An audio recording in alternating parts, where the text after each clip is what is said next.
tremendous candidate in Mary Burke. Our members are excited and ready to mobilize. As working people, we pay our taxes, fulfilling our responsibilities so government can function and public services can be delivered. But increasingly, big corporations are dodging their taxes. A case in point is 7 corporations that are keeping tens of billions of dollars in cash profits offshore, according to their own financial filings. As long as they don't bring those billions home to invest in American industry and jobs, they can dodge American taxes. Apple has $111.3 billion offshore. GE has $110 billion. Microsoft, $92.9 billion. Pfizer, $69 billion. Merck, $57.1 billion. IBM, $52.3 billion. And Johnson & Johnson has $50.9 billion in profits offshore. One black man said to me that this is not a racial thing. It's America against the police. Dr. Robert Bruce Ware, a Southern Illinois University Edwardsville professor who witnessed the militarized police attacks on peaceful protesters in Ferguson, Missouri. Dr. Ware says the militarization of police and their sometimes wholesale assaults on citizens peacefully protesting is a huge problem in America, while acknowledging that some individuals use protests as opportunities to commit crimes and should be held accountable. Dr. Ware says his experience on the front lines in Ferguson is that a militarized police response often exacerbated the problem. I saw no acts of violence, nor standing on the front line did I see acts of violence just before what turned out to be a very aggressive and relentless police attack on the crowd. We were told over a loudspeaker to leave the area. 60 seconds or less later, there was a barrage of tear gas canisters. Dr. Ware says the solution is for police and civilian authorities who control them to respect the First Amendment rights of the people and of the press. When there's a protest situation, if the police will come in their ordinary cruisers, wearing their ordinary uniforms, and stand around with the protesters as if they're there to provide community protection, then I think there will be fewer problems. I think that's the solution. You've been listening to WIN,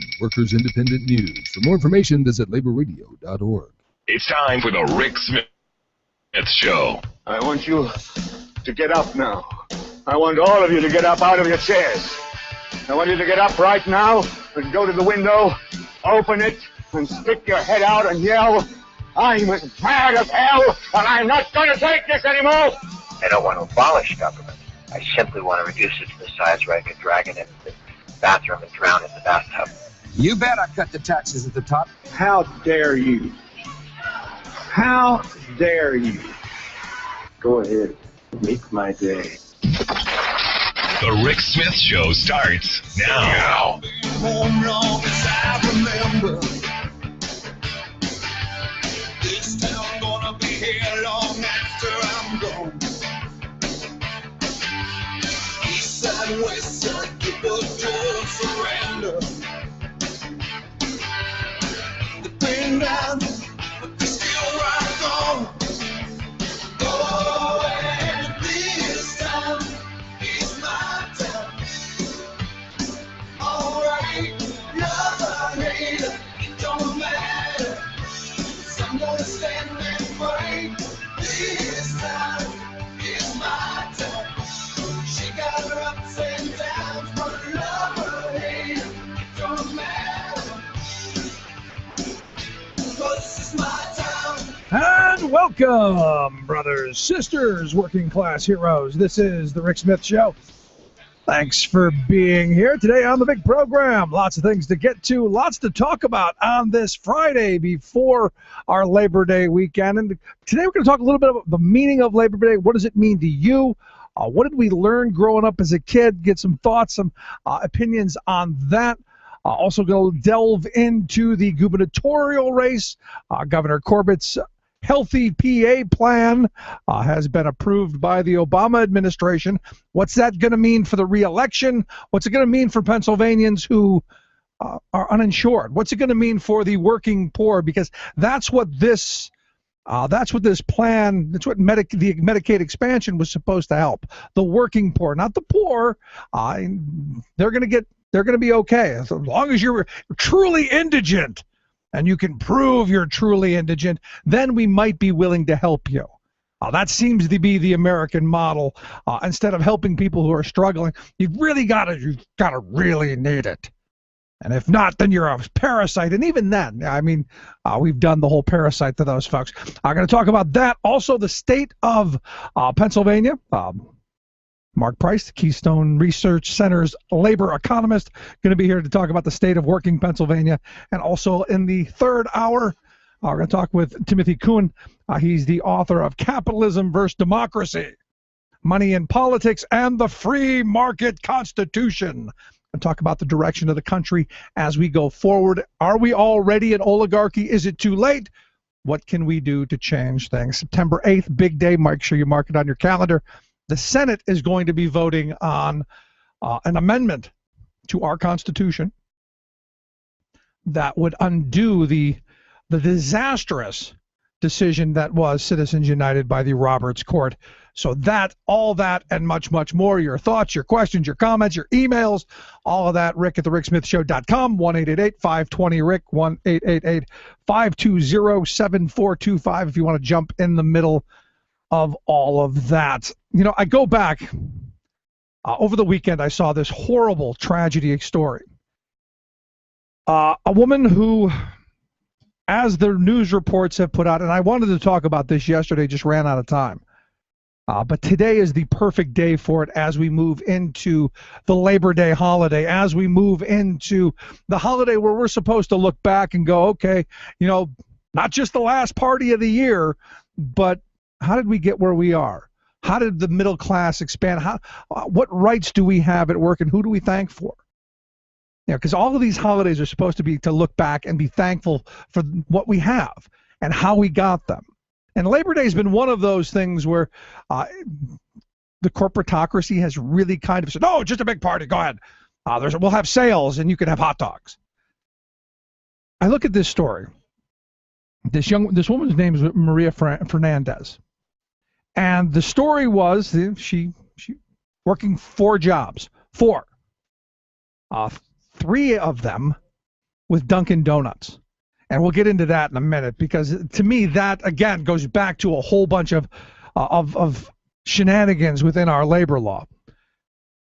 Anyway, this woman's working 4 jobs, busting her behind, can't find a full-time job. Thanks to the collapse in 2008, what we saw was a fracturing of employment in this country. And the right wants to say it was Obamacare. It's not. This was going on from in 8 and 9. This was moving in that direction anyway, where employers, they don't want employees. They just want tools that they can plug in here and there and use at their will. This is what's going on with big corporate America. They don't want to pay health care. They don't want to pay taxes. They don't want to pay unemployment. They don't want to pay workers' comp. They don't want to pay any of those things that employers have to do. But they still want to get their work done. So what they do is they hire a lot of part-time people, and they shift things around. This woman, 4 jobs. Between one job and the other, maybe you had like 2 or 3 hours, not enough to go home and go back to work, and not really enough to get a decent night's sleep. So she pulls into a parking lot, and it's hot outside, leaves the car running. The car evidently has an exhaust valve leak, and she was carrying gasoline in the car with her. Not really bright ideas, but evidently she had run out of gas a couple of times in the past, and thought the cap was sealed, whatever. She dies in the car. 32-year-old woman, who, by all accounts, just an amazing human being. Someone who made very little money but was always willing to help someone else out in need. And here you are. This horrible tragedy just before Labor Day. And you go, how does this happen in this country? How does this happen that someone can work 4 jobs, someone can work multiple jobs? And as this Carl Van Horn, the director of the John J. Heydrich Center for Workplace Development at Rutgers University, said, these are folks who would like to work full-time, but they can't find the jobs. They wind up in these circumstances which they are exhausted. And more commonly, it creates just an enormous amount of stress. And you look at, since the Great Recession, the estimated number from the Bureau of Labor Statistics of people who are working multiple jobs is in the 7.5 million range. And I look at this story, which is just tragic. I mean, she's working for 3 different Dunkin' Donuts, which, the stories didn't go into it, and I'm looking into this, but you can only assume that these are franchisees. And this takes me back to the McDonald's situation not too long ago that we talked about, where McDonald's, thanks to the National Labor Relations Board, is now being pulled into the working conditions and for some responsibility of the workers of the franchisees, which I've always believed that's how it should have been. But I look at this, and you work at 4 different of these Dunkin' Donuts, where, the one article said she would work the night shift until 6 in the morning, sleep a couple hours, and then start at 8:30 at the next one. And never missed a shift, never missed a day, always helpful. And you go, explain to me exactly why this is good and why our labor laws allow this. Oh, I know. As what was his name? Eric Boiling, was that one of his name? Who amazingly said this. Emulating, European 35-hour work week. We should look at the Chinese, some of the economies that are starting to kick our butt. Those people work hard. There aren't labor laws. There aren't minimum wages. They're working harder than we. That's what we should have. No labor unions and no minimum wage. Exactly. They work for $1 a day. Certainly no maximum hours per week for sure. Certainly no maximum hours per week. Wouldn't want that. And, I look at this as another failure of our broken labor law and a failure of the ability to actually make a living off of a job that you have. And this isn't new. This goes back, quite some time.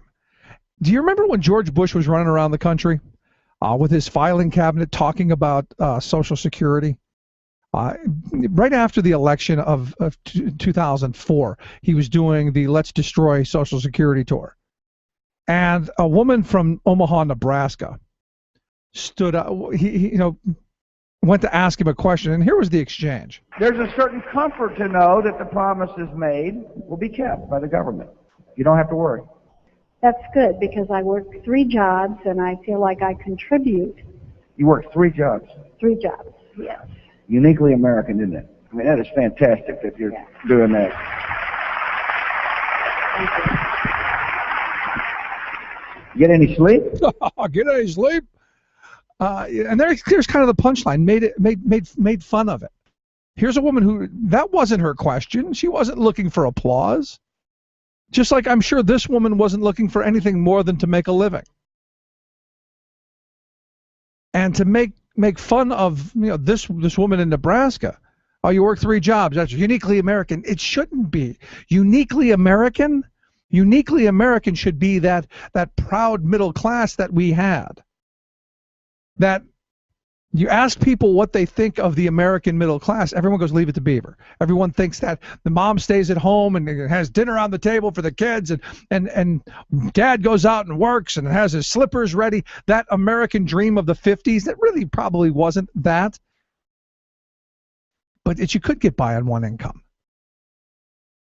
And I look at this as a horrible, horrible tragedy.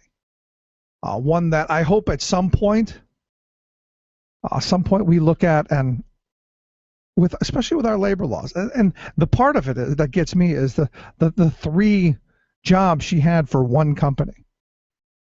But I guarantee you, they were all franchisees, so they weren't. And it reminded me of a couple of people I had talked to who said they work in the exact same building for 2 different companies, and they work 16 hours a day, and they work 80 hours a week and don't get any overtime because they punch out a 1 clock. Do this job, punch into another clock, and do another job in the same building for the same major corporation, just 2 subcontractors. At some point, we really need to look at the way things are done, and then this Labor Day, I think, is a good time to start. Let's take a quick break. Right back. Stick around. Trees are green, red roses too. I see them blue for me and you, and I say to myself,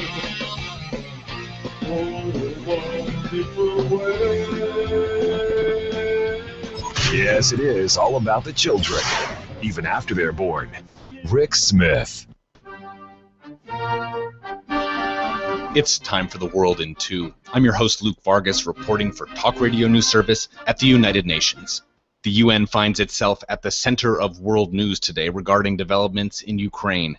The Security Council has just wrapped up an emergency meeting on the country after NATO reported that up to 1,000 Russian troops had entered Ukraine in recent days. Ukraine's Deputy Ambassador Alexander Pavlichenko gave his account of what transpired. Russia has launched direct military invasion of the military of Ukraine by its regular armed forces. Pavlichenko pleaded with the Security Council to do all it can to stop Russia, and what he said was the country's hunger for absolute power. Will the international community keep witnessing silently as the fundamental principles of the international law are being grossly disrespected? The entire democratic world is being challenged, and the actual world order is being destroyed. For his part, Russia's Vitaly Churkin attempted to turn the tables. Everyone knows that there are Russian volunteers on the eastern parts of the Ukraine. No one is hiding that. We'd like to see similar transparency shown by other countries. For example, maybe our American colleagues can tell us about what the tens of American advisors who are in the building of the Ukrainian Security Council are doing. The Security Council failed to pass any sort of resolution or presidential statement, but U.S. Ambassador Samantha Power did not let the opportunity slip to call out Russia's assertion that its troops in Ukraine were merely those on vacation, who can, presumably, do what they want on their own time. A Russian soldier who chooses to fight in Ukraine on his summer break is still a Russian soldier. And the armored Russian military vehicle he drives there is not his personal car. For more global news headlines, visit talkradionews.com. This is the Media Matters Minute. I'm Liv Cattell. On Fox News Outnumbered, a show which features a rotating cast of 4 female hosts, 1 male host, and a litany of gender stereotypes, the hosts defended a New York Post opinion article that instructs women to, quote, deal with catcalls. Kirsten Powers lamented the days when she doesn't experience street harassment. Well, when I was younger, I didn't like it. It used to bother me. I thought, like, oh, this is so sexist, da, da, da. Now I'm like, if it doesn't happen, I'm like, excuse me. Why not? Hello. Yeah, now it's good. Co-host Kimberly Guilfoyle also defended street harassment. Well, listen, I mean, let men be men. You know, look, men are going to be that way. What can you do? They mean it in a nice way, I think. As Smriti Sinha pointed out at Mike.com, street harassment and objectification of female bodies have serious psychological impacts on women. But given Outnumbered's history of absurdly sexist tropes, it's unfortunately not surprising the host would defend the dangerous objectification of women. For more on this and other stories, please visit MediaMatters.org. Chances are, when you took a shower this morning, an AFSCME member made sure that water was clean. When you drove to work, an AFSCME member maintained the road. When you rode an elevator, an AFSCME member inspected it. I'm David Philman, Executive Director of AFSCME Council 13, the American Federation of State, County, and Municipal Employees. AFSCME members enforce regulations, keep prisoners behind bars, take care of patients, protect the environment, and more. The work isn't glamorous, the salaries aren't high, but AFSCME members serve the public in every aspect of our daily lives. Chances are, you'll never see that AFSCME member working in a sewage plant, diving underwater to repair a bridge, or answering a 911 call. But aren't you glad they do? For more information, visit AFSCME13.org. We are AFSCME.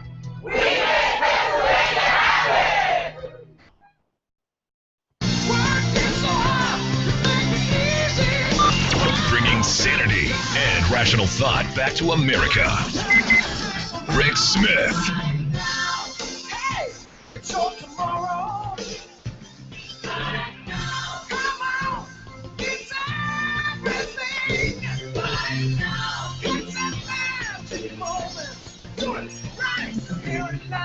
One 888-520-RICK, 1-888-520-7425. Check out the website, thericksmithshow.com. So, I look at this story and I'm stuck on this. I really, because I've known, and I'm sure you do too, I've known numerous people who've been in these situations where, you're looking for something that's going to be able to support your family. You're looking for a decent job that pays reasonable wages, and all you're stuck with is these opportunities of, well, you know, I give you, 10 hours over this job, 10 hours over that job. Who knows? And you cobble something together. And I understand that. I understand when times are tough, you cobble together. This woman's been doing this for 4 years. And the story here that's frightening to me on so many levels. The story that's frightening to me on so many levels is she's not alone. And, you know, as I look at this, as I look at the numbers and you look at the facts and you look at all this stuff that's coming around, you go, how do we as a society, how do we make sure that people have opportunity to get full-time work when they want it and need it, and that we have a labor structure, a legal structure that says if you work, your work should be rewarded and not exploited. And, you know, I go back to this, you know, this McDonald's decision by the NLRB, and also the FedEx decision that we talked about yesterday. At some point, there's got to be across-the-board labor law reform. Look, I understand, you know, people want to work, and there are people who do want to work more than 40 hours. There are people who do want to work 2 and 3 jobs. Few and far between. But there are some people that are like that. And I get it. But for the most part, people just want to be able to support their families and make a living. Not be put in these weird situations. And you look at how our labor law has been perverted over the last 30, 40 years, to where we're calling people who work at fast food restaurants management when they're making like $400 a week. In fact, you know, it was back during the Bush years that they raised that threshold to $455 a week. Now, that means for $455, you can work 80, 100 hours a week because you're management. That's the exemption in our law. And we talked about, you know, a couple of days ago, this idea of raising, maybe more than doubling that threshold to where saying that management actually is management, and it isn't just screwing with the labor laws and the language.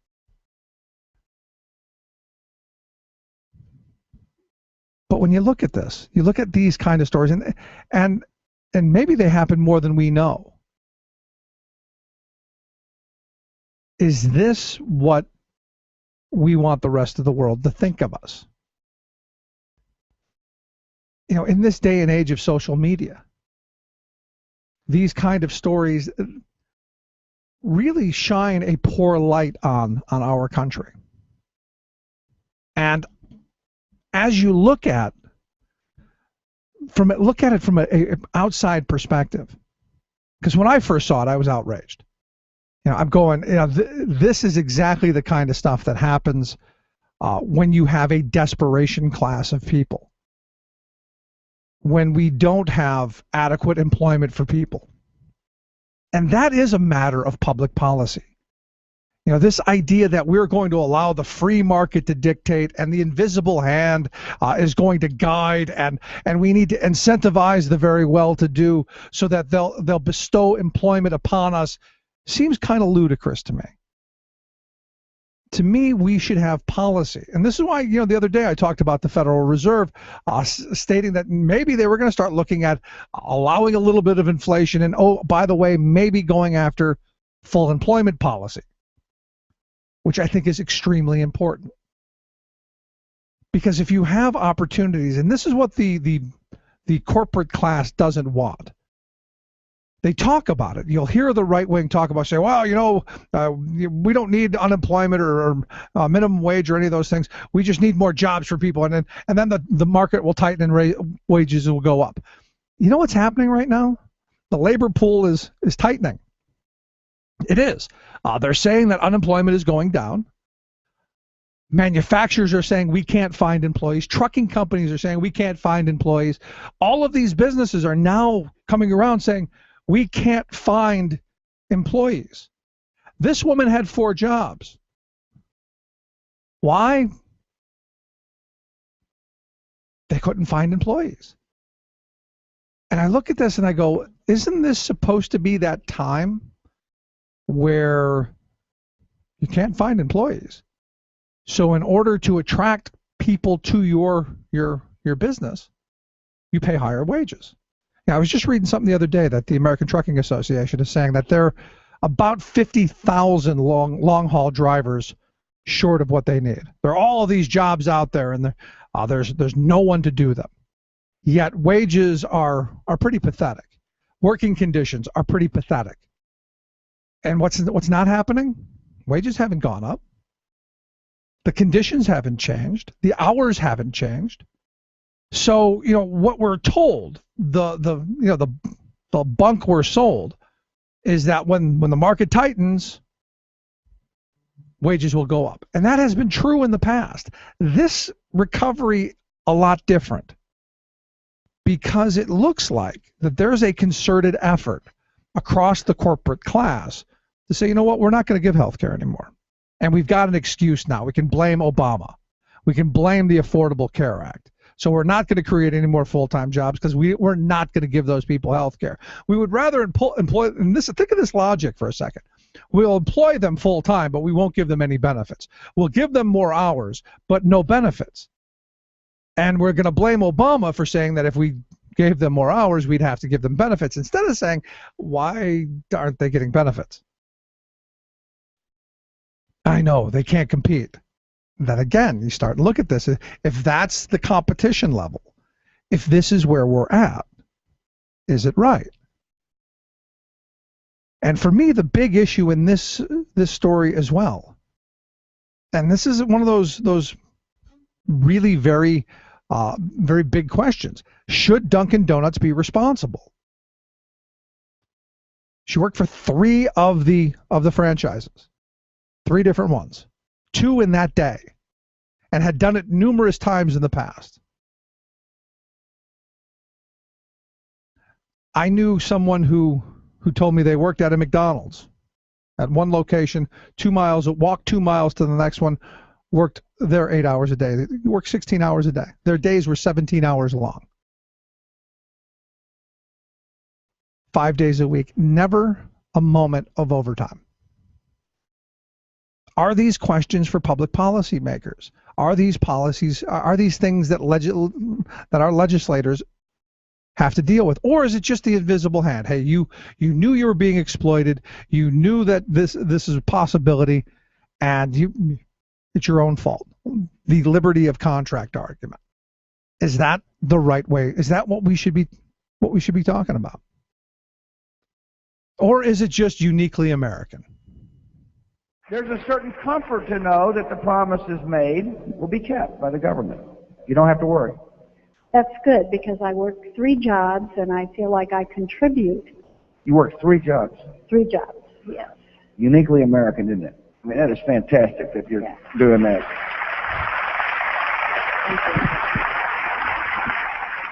Get any sleep? Maybe I'm the only one who doesn't think that that's uniquely American. Maybe it's just me who thinks it's sad. Quick break, right back. Somebody said I'm a wimp, but I'm too late to fake this play. And he said I was once like you, and I used to protest too. But the powers of be are too great, so walk away from the rebel faith.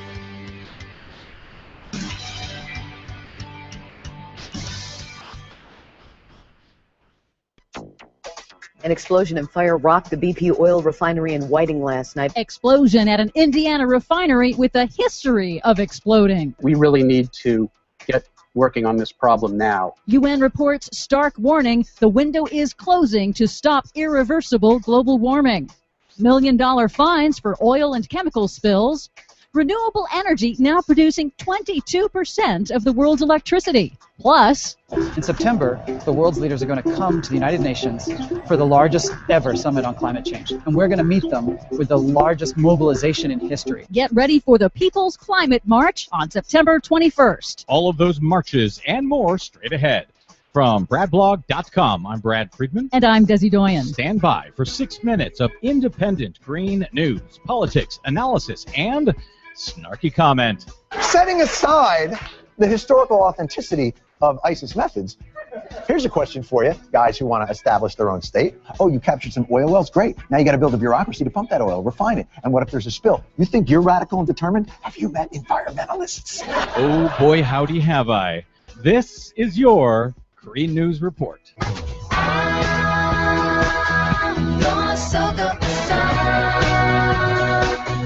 Okay, Desi Doyen, more fossil fuel explosions leading our report this week? Oh, yeah, another explosion and fire Wednesday night at a BP tar sands refinery in Whiting, Indiana. It was pretty loud, and from me being in front of the house, I heard my windows shaking. And it's about 1.5 miles from here. It sent one worker to the hospital and just happened to occur 59 years to the day after several explosions at that same refinery killed 2 people back in 1955, one of the worst industrial disasters in Indiana history. Luckily, no one died this week, and in March of this year, that same BP refinery in Indiana dumped 1,600 gallons of oil into Lake Michigan. Man, those BP guys stay busy, don't they? They certainly do. In other oil spill news, the Environmental Protection Agency says ExxonMobil has agreed to pay $1.4 million to settle fines from a crude oil pipeline spill that dumped over 100,000 gallons of oil into northern Louisiana waterways back in 2012. Oh boy, $1.4 million. That will take them seconds to recoup. And the EPA also announced this week that DuPont Chemical has agreed to pay nearly $1.3 million in fines for a series of toxic chemical leaks in West Virginia 4 years ago,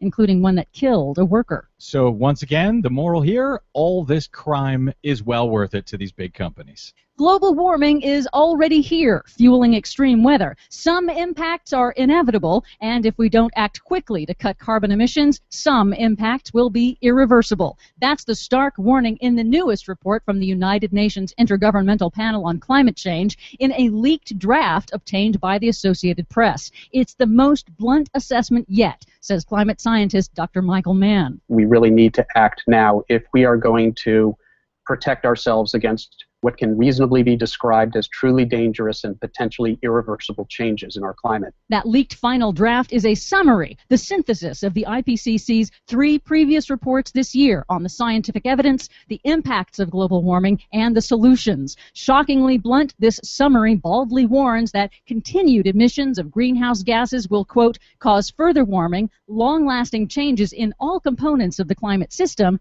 increasing the likelihood of severe, pervasive, and irreversible impacts for people and ecosystems. But, as Dr. Mann says in an interview with therealnews.com, this UN draft also makes clear cutting emissions now is cheaper than paying later. It is still relatively inexpensive to solve this problem. If we act now, then we can stabilize global warming below levels that are truly dangerous and potentially irreversible. Can I just keep watching Fox News and pretend everything you just said isn't actually happening? Apparently a lot of people do, but it doesn't change the scientific facts.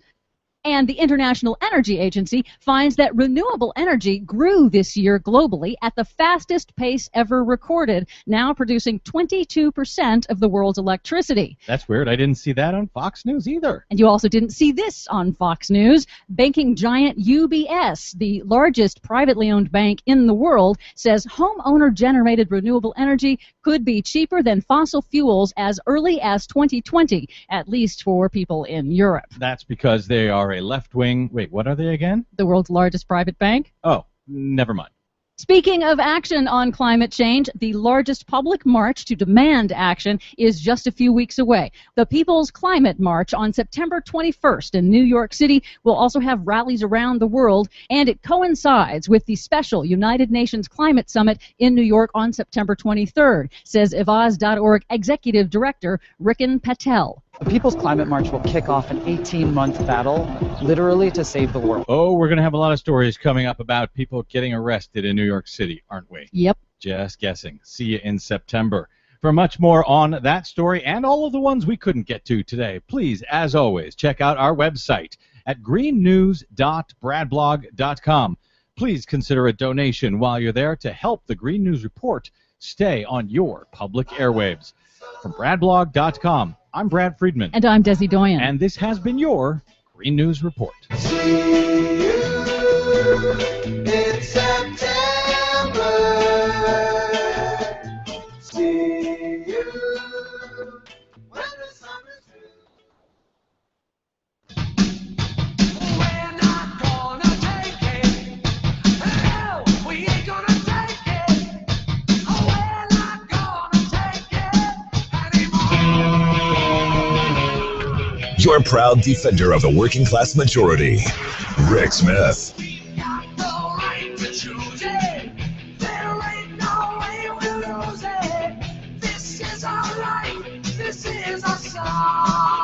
Welcome back to the Rick Smith Show. Check out the website, thericksmithshow.com. Just going back to this, this woman worked for 3 different Dunkin' Donuts in Harrison, Newark, and Linden, New Jersey. And I hope there is somebody, there's somebody out there looking to, did she go beyond the 40 hours? And at some point, do we hold the corporation, this multinational corporate, this corporate form, do we hold them accountable at some level, or do we need laws? Or is it, as little Georgie said, just... There's a certain comfort to know that the promises made will be kept by the government. You don't have to worry. That's good because I work 3 jobs and I feel like I contribute. You work 3 jobs. 3 jobs, yes. Uniquely American, isn't it? I mean, that is fantastic if you're doing that. Am I the only one who thinks that's probably the wrong sentiment? I just think I am. Anyway, here to talk a little bit about this and also the Labor Day holiday, our good friend Abe Amoros, Pennsylvania Legislative Director for LIUNA. Abe, thanks for taking time for us. You're welcome, Rick. Thanks for having me. Uniquely American. Does somebody working 4 jobs, someone trying to catch a cat nap in a parking lot and ending up dead, does that seem uniquely American to you? No, not at all, Rick. And that clip that you just ran really made the hair on my arm stand up out of anger, simply because that got an applause line. I mean, here's the President of the United States commending someone for having to work 3 jobs and then calling that American. I'll tell you what's American about that, unfortunately, is that the corporations that he stood for and defended were the ones that were forcing people like her, ham and eggers, to work 3 jobs. I think this is an absolute travesty. I think there should be some collective outrage regarding this because it's absolutely wrong. Who wants to see a loved one clock in 3 times a day? 3 times a day or 4 times a day just to make ends meet. There's something wrong with that. That's not American. That is not American at all. That's capitalism run amok, where the corporations are just exploiting the heck out of workers. And we should all be offended by that, especially going into Labor Day on Monday, Rick. It's appalling. And I look at this and, we're, as a nation, we like to pride ourselves in hard work and all of that, but at some point, don't you think our legislators, our leaders have to look at this and go, we've allowed things to get too far out of hand? Yes, I believe that time is now, and I do believe that this story should get as much traction as possible in national outlets as well, because what happened to that poor woman and her family is absolutely a travesty. We cannot tolerate that. We should not stand for it. And corporations should really take a look at some of these policies. Rick, I do believe that what you said at the onset of this segment was absolutely right. I'll bet you she was working more than 40 hours, possibly 60, 80 hours, even 100 hours for all that. Because, the woman literally fell asleep in her car. She wasn't getting enough rest between shifts. There's something uniquely wrong with that. We can do better. We have to do better as a society. And those legislators who read that story should have a wake-up call. Somebody should say to them, what are you doing to help remedy this? Democrats and Republicans, that should not be a partisan issue. Somebody actually died in her car between shifts because she was exhausted. And she was exhausted because she had to put food on the table for herself and her family. And she can only make ends meet by working 4 jobs. And you and I both know that she was making minimum wage, Rick. There's absolutely no way that that person was making $15, $20 an hour. That's not she was not making a livable wage. And that brings up another question then, because this was a 32-year-old woman. Definitely not the pimpled-faced teenager that we are led to believe only earns minimum wage. Certainly not one of the people from a family making more than $70,000 a year, as the guy from the Chamber of Commerce told me, is a third of minimum wage workers. This was a woman in her 30s with a family working 4 jobs to try and keep a roof over their head and food on the table. Not the right-wing frame of these are the minimum wage people. This is a woman who would have seriously benefited from an increase in the minimum wage, and maybe, who knows, maybe could be alive today if she only had to work, let's say, 2 jobs. That's exactly right, Rick. Exactly. Workers should be paid what they're worth. They should be paid a livable wage because it has so many repercussions within society as well. And the fact that this poor woman died such a tragic death in an undignified fashion, I think is reprehensible, absolutely reprehensible.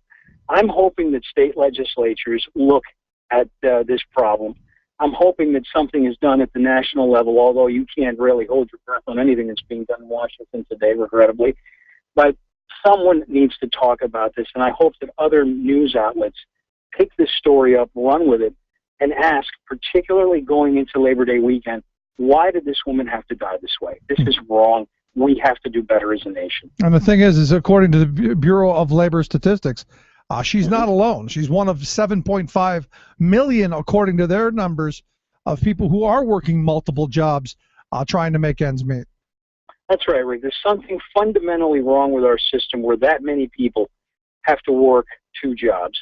And, of course, they're not working 40 hours a week. They're working 60 hours a week, 70, even 80 in some instances. And that's just not a healthy thing for the family. It's funny how these right-wing conservative wackos, they go on these talk shows and they talk about the preservation of the family.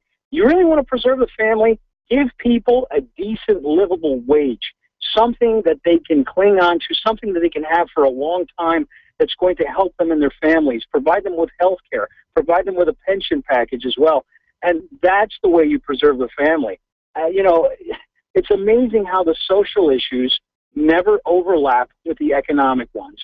When it comes to economic issues, these people are as un-Christian and as unsympathizing as anybody else, and that's just wrong. It's absolutely wrong how the economic impact is ignored within the family. It's just awful. Yeah, I agree with you. But there's a move in this country and a push by the corporate class and their propaganda arm over at Fox News to push back against any labor law. And this clip that I'm going to play of one of the Fox News guys, this Eric Boiling, who I despise, I think pretty much sums up the right-wing view. Rather than emulating, European 35-hour work week, we should look at the Chinese. Some of the economies that are starting to kick our butt. Those people work hard. There aren't labor laws. There aren't minimum wages. They're working harder than we. That's what we should have. No labor unions and no minimum wage. Exactly. They work for $1 a day. No maximum hours per week for sure. And certainly no maximum hours per week for sure. He says at the end. And there's this worldview, Abe, of people who believe that if you're desperate enough, if you're exploitable enough, if you're this poor woman, these companies should be able to do this and there be no repercussion. That's right, Rick. And I guarantee you that those 2 idiots who were just quoted in that clip, they're not busting their humps and they're not busting their tails like the average American worker.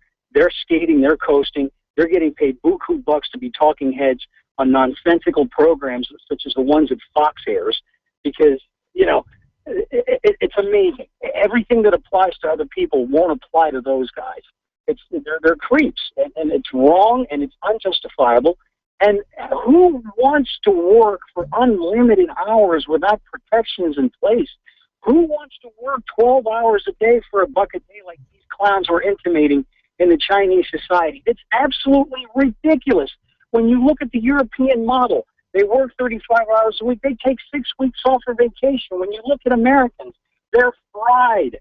They're absolutely exhausted, and they have to go for 3 or 4 jobs just to make ends meet. There's something wrong with that. That is not the way we were founded. It's not what America stands for. We should be creating more opportunities for people to rise up and to really lift themselves up. You know, and these right-wing Republicans, they talk about lifting themselves up by the bootstraps. Well, you know, their definition of lifting themselves up by the bootstraps, you know, it shouldn't be for minimum wage. It shouldn't be 2 or 3 jobs at a time, and it shouldn't be leaving your family for hours on end while you make enough barely to bring home some bread and some milk and some bacon at the end of the week.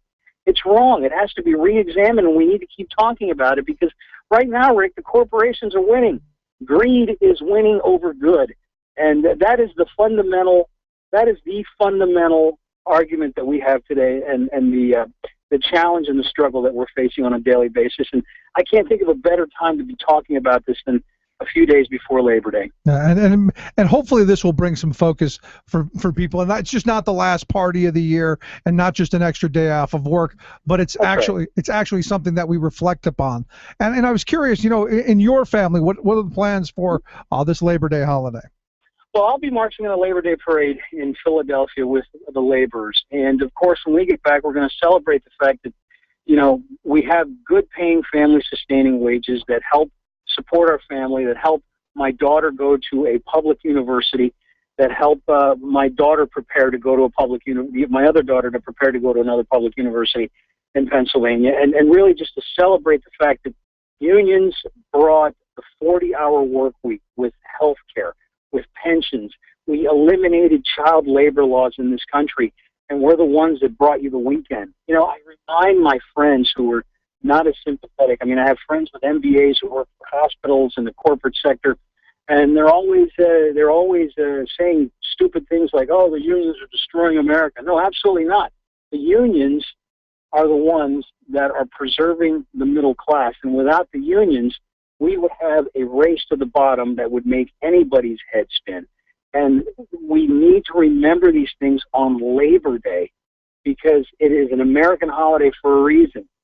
Labor provides stability to America. We need to keep reminding ourselves that. Sadly, Rick, the young people are not grasping that issue, and many families are just using it as a day off without any reflection. So not only do I wish you and your listeners a happy Labor Day, but I hope that they also share that message with other people on Monday, and letting them know that Labor Day is a big deal. It's something we should be proud of and something we should remember throughout the rest of the year as well. I absolutely agree. And the sad reality is the corporate message that people get about Labor Day is just that. It's the last big picnic day. It's a sale day. But I think of it as a day to remember my grandparents' generation fighting for that middle class. I think of it as the weekend, all of these things that generations of the past fought for that we have taken for granted. That's exactly right. And we shouldn't take that for granted. We should be reminded on a daily basis of what it stands for and the struggles that people had to go through to even give us a Labor Day. There you go. Abe, I appreciate you taking time for us. Enjoy the weekend, and I look forward to talking to you again next week. Likewise. Thank you, Rick. All right. Our good friend Abe Amoros, Legislative Director for Pennsylvania, LiUNA. Quick break, right back. Stick around. You listen to The Rick Smith Show. We're working people. Come to talk. Got no time for living, yes, I'm working all the time. It seems to me I could live my life a lot better than I think I am. I guess that's why they call me the working man. Making the blue blood see red. The Rick Smith Show. Would you dive 14 feet deep in the Susquehanna to keep a bridge safe? Would you spend night after night with prisoners to keep your community safe? Would you spend Christmas Eve plowing snow to keep roads safe? AFSCME members do. Men and women who choose to serve in public service. Mine inspectors, 911 dispatchers, healthcare workers, parole agents. You may not think about them, but no, they're all thinking about you. This message brought to you by AFSCME Council 13. The good news is that it's not all bad news these days. Take the federal minimum wage of $7.25 an hour. Please, that's a poverty wage, a shameful wage floor. Indeed, pig-headed Republican Congress critters obdurately refuse to consider it, even declaring there should be no wage floor to sustain America's middle-class framework. So where's the good news? Probably right where you live. Millions of low-wage workers themselves, from fast food workers to adjunct college professors, have been organizing and mobilizing, pushing local leaders to take action against the immoral inequality that's ripping our society apart and sinking our economy. Sure enough, local officials are responding. Seattle, Chicago, New York City, Austin, Providence, San Francisco, and even Oklahoma City, as well as other locales, either have raised their wage floors or are battling the corporate lobbyists to get the job done. And here's a pleasant surprise. Breaking away from the McDonald's, Domino, Taco Bell herd of low-wage exploiters, several smaller fast food chains are acting on their own, raising their starting pay levels as high as $15 an hour plus benefits. The Boloco Burrito chain in New England, for example, has raised its minimum to $9 an hour, plus subsidizing its employees' commuting costs and contributing to their 401k fund. A Boloco co-founder says, if we're talking about building a business that's successful, but our employees can't go home and pay their bills, to me, that success is a farce. This is Jim Hightower saying, exactly. If you can't pay your workers a decent wage, then you don't have a legitimate business. The multi-million-dollar executives at poverty pay outfits like McDonald's aren't running a business. They're running a labor extortion racket. Hightower's commentaries are brought to you by the Hightower Lowdown, the monthly newsletter with Hightower's populist take on what the powers that be are up to. Find out more at hightowerlowdown.org. Exposing GOP hypocrisy. The Rick Smith Show.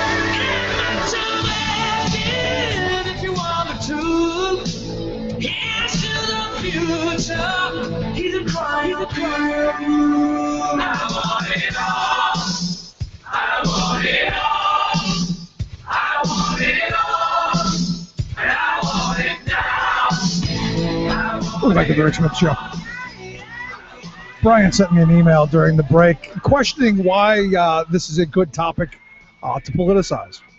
And it's not a matter of politicizing, Brian. It's a matter of calling attention to situations that are really, I got to be honest, angering on such a high level. If it was my daughter, if it was my sister,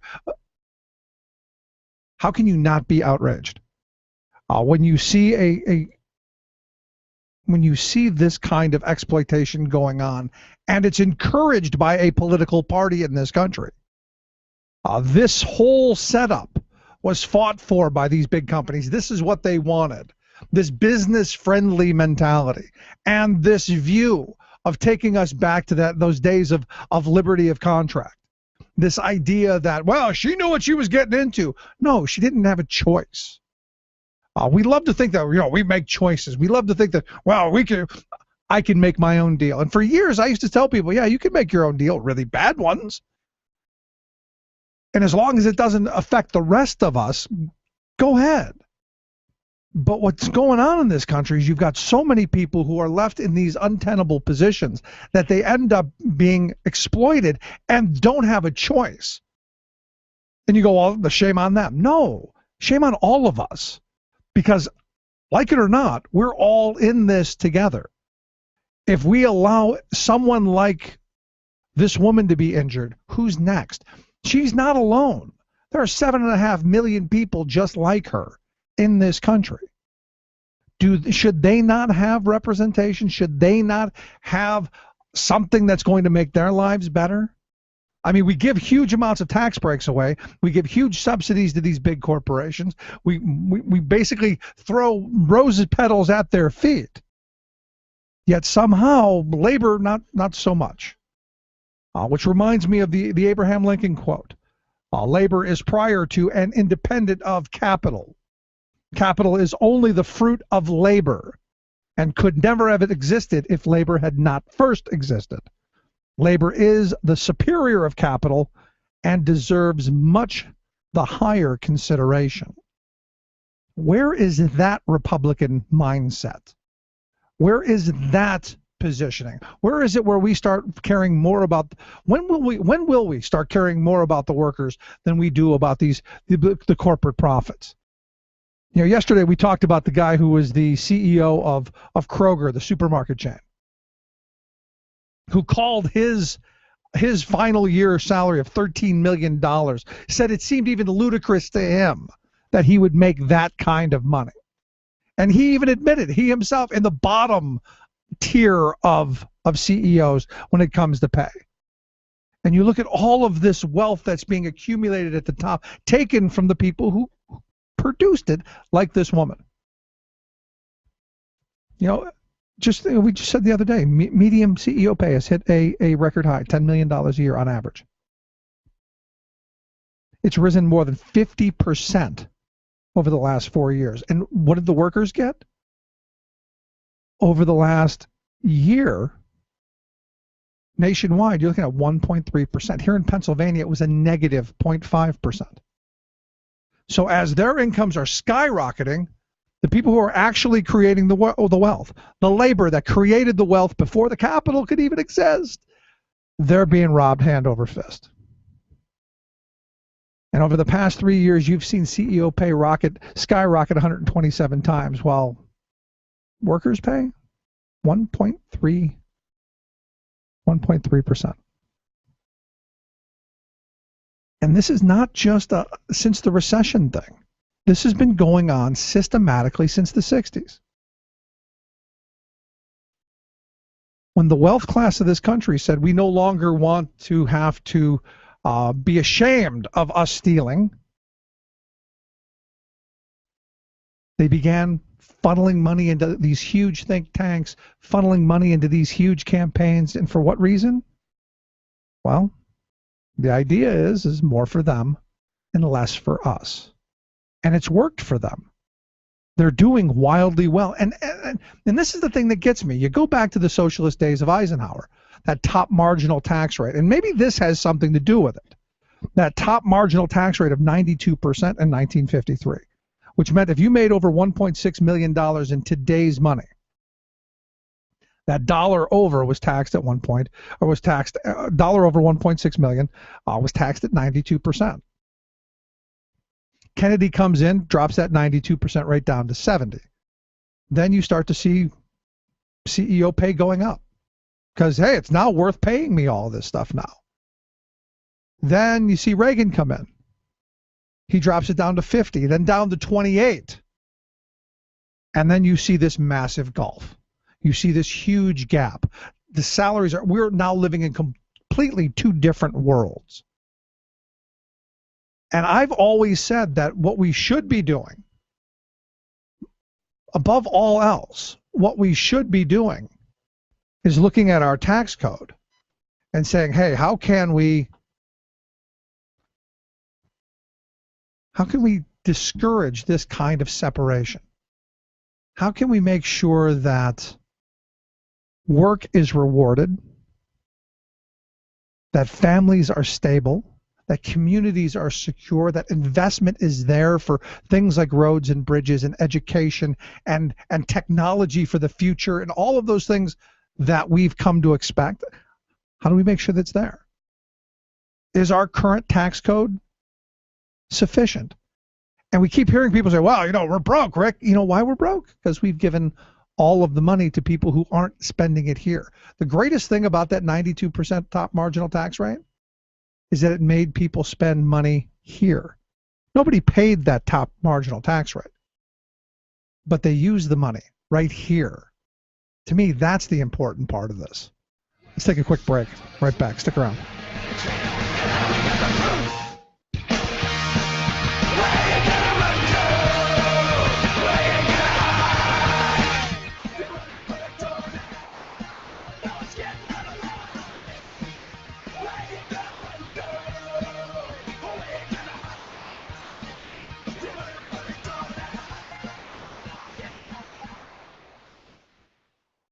You're listening to The Rick Smith Show. For more information, go to thericksmithshow.com. If you've missed any portion of the program, you can download the podcast at thericksmithshow.com.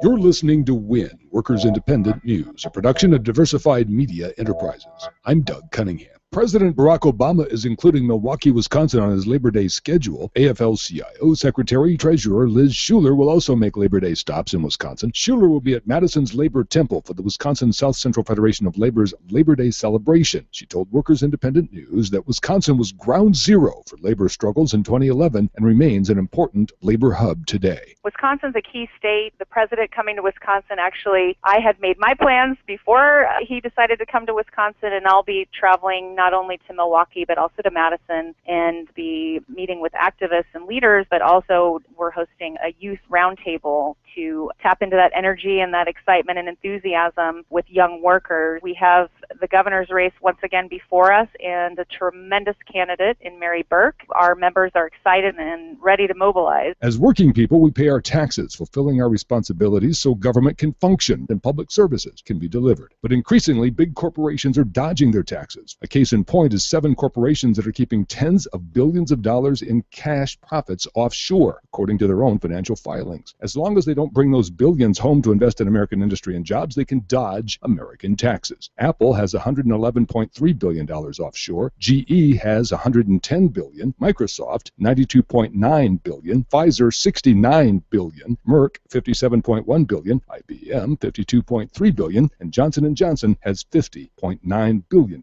in profits offshore. One black man said to me that this is not a racial thing. It's America against the police. Dr. Robert Bruce Ware, a Southern Illinois University Edwardsville professor who witnessed the militarized police attacks on peaceful protesters in Ferguson, Missouri. Dr. Ware says the militarization of police and their sometimes wholesale assaults on citizens peacefully protesting is a huge problem in America, while acknowledging that some individuals use protests as opportunities to commit crimes and should be held accountable. Dr. Ware says his experience on the front lines in Ferguson is that a militarized police response often exacerbated the problem. I saw no acts of violence, nor standing on the front line did I see acts of violence just before what turned out to be a very aggressive and relentless police attack on the crowd. We were told over a loudspeaker to leave the area. 60 seconds or less later, there was a barrage of tear gas canisters. Dr. Ware says the solution is for police and civilian authorities who control them to respect the First Amendment rights of the people and of the press. When there's a protest situation, if the police will come in their ordinary cruisers, wearing their ordinary uniforms, and stand around with the protesters as if they're there to provide community protection, then I think there will be fewer problems. I think that's the solution. You've been listening to WIN, Workers Independent News. For more information, visit laborradio.org. No matter how hard you try, you can't stop us now. The proud defender of the American dream, Rick Smith. Since the prehistoric ages, in the days of ancient Greece, right down to the Middle Ages, planet Earth kept going through changes, and then the Renaissance came, and times continue to change. Nothing stayed the same, but there were always renegades, like Chief Sitting Bull, Tom Hanks, Dr. Martin Luther King, Malcolm X, they were renegades. Welcome back to the Rick Smith Show. Check out the website, thericksmithshow.com. Our stat of the day from the Keystone Research Center. The top 1% of Pennsylvania earners took home more than half the total increase in income over the past 30 years and saw more than 10 times as much growth in income as the bottom 99%. So back to what I was saying earlier. All of the labor being done by folks like this poor woman who was working 4 jobs just to try and put food on the table. And the profits from that sucked right. Reverse physics, if you will. A trickling up, not just a trickle, a fire hose upward of wealth away from the people who create it to those who, pocket it. Anyway, here to talk a little bit about their most recent released report, State of Working Pennsylvania. I've got Mark Price. He's a labor economist over at the Keystone Research Center. Mark, thanks for taking time for us. Hey, Rick, thank you, and most importantly for having the coolest introduction I've ever had, Rage Against the Machine. There you go. That's fabulous.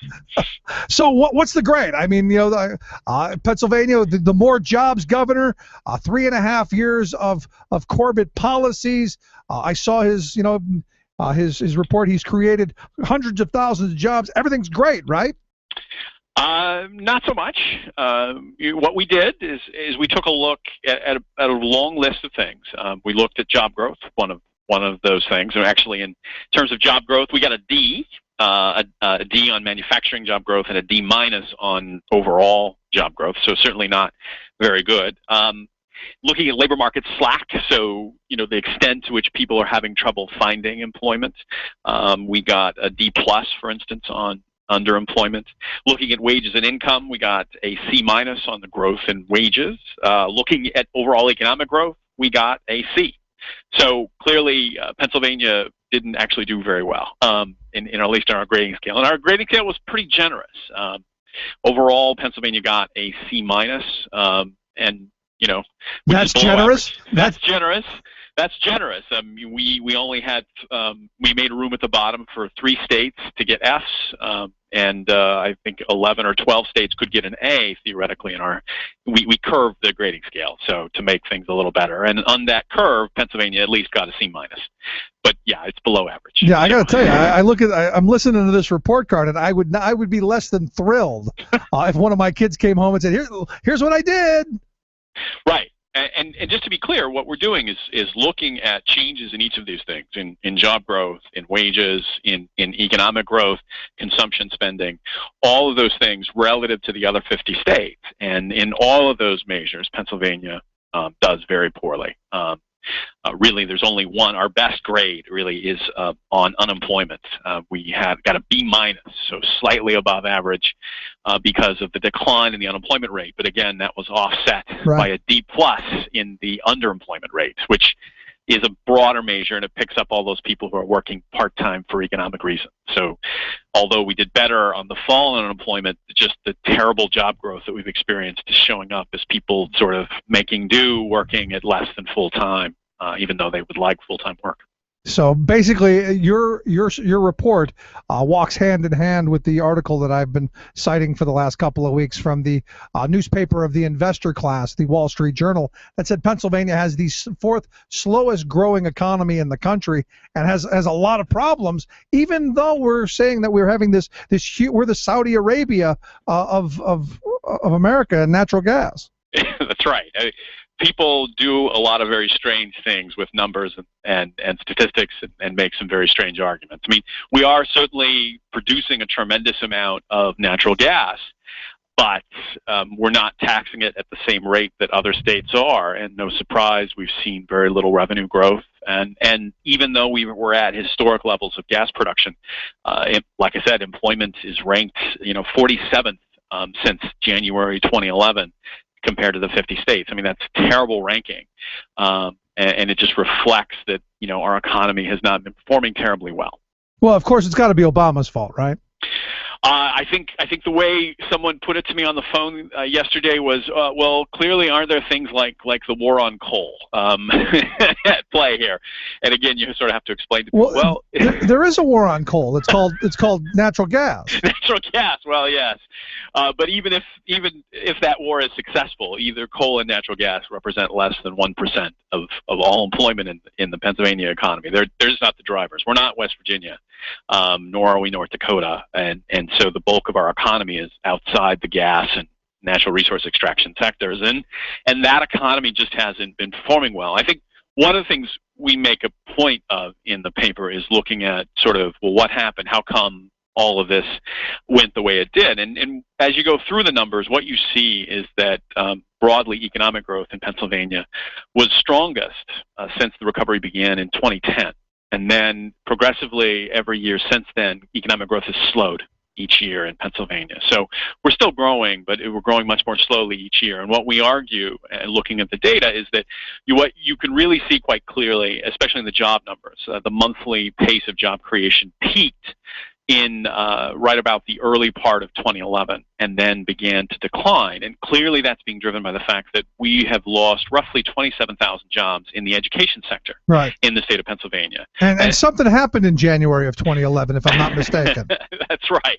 But ultimately what mattered most was the 2011-2012 state budget, which was signed shortly after January and June of 2011, and it enacted very deep cuts in state spending, just a shock therapy kind of thing, and that ended up leading, like I said, to this loss of 27,000 jobs. And just to put those in perspective, that's roughly 40% of the jobs we lost in albeit a mild recession, but in the 2001, the dot-com recession.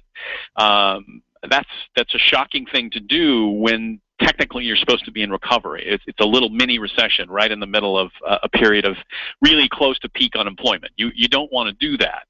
It's the wrong time to do it, and you see quite clearly in the data what happens is because consumer spending then, which was leading the nation in Pennsylvania in 2010 when we had stronger job growth, suddenly now consumer spending is growing more slowly in Pennsylvania, and data that gets us all the way through 2013 in economic growth shows the same thing. We went from leading the nation with a faster pace of economic growth to falling behind, and falling behind more and more each year. Now, that's a lot of gloom and doom. The good news is that all of a sudden things have turned rather positively in especially the last 6-7 months. Job growth is growing much faster. It still hasn't caught up to the pace in 2010, but all of the difference is being driven by the construction sector, which is sort of surprising. So you're looking at the transportation bill, then. I mean, because as you're going through all of this stuff, I'm thinking, these are policy decisions that were made because 2010 things were going the right direction. So some weird thing happened in 2011, major policy shift towards austerity and kicking people out of work, and we hit the ground. Now we're popping back up with some spending on infrastructure. Seems like policy to me. Yes, it is, absolutely. I mean, we don't want to completely, draw out that, Pennsylvania's economy is not an island. We are subject to the same waves the national economy is. So, it's not entirely going to be state policymakers' fault, but certainly they share a substantial share of the blame, especially when you consider that the one measure we're looking at in terms of giving Pennsylvania a grade, job growth, is the one where you've got the most direct connection to policy, which is that loss of 27,000 jobs. That's where policy mattered, and that's where we got our lowest grade. And it makes it pretty clear that, just as you said, this policy of cutting, big dramatic cuts, because they're going to lead to, this sort of miraculous explosion of growth and rising incomes, just doesn't happen. What they do instead is they slow the economy, which depresses wage growth. And the end result is the only people who seem to manage to benefit at all are the folks at the very top, and who are the only group to see an increase in income since 2010. And that's highlighted in the fact that, as you point out in the report, median hourly earnings have fallen 53 cents per hour from 2010 to 2013. That's right.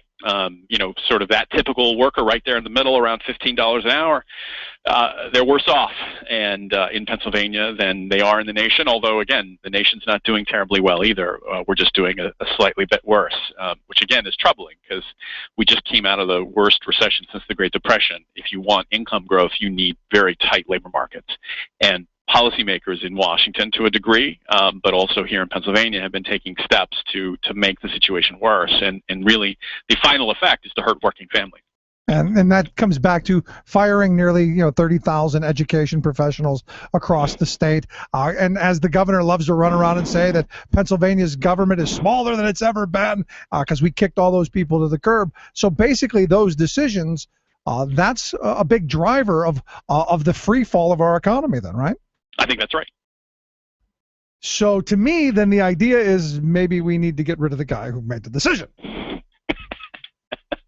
Certainly, I think our view here is to give you sort of a run of the numbers, and folks can go to the website, take a look at the paper. We also put up the data, so you can sort of look at job growth and compare those numbers. And they're numbers, by the way, that aren't going to be different than what the governor is citing.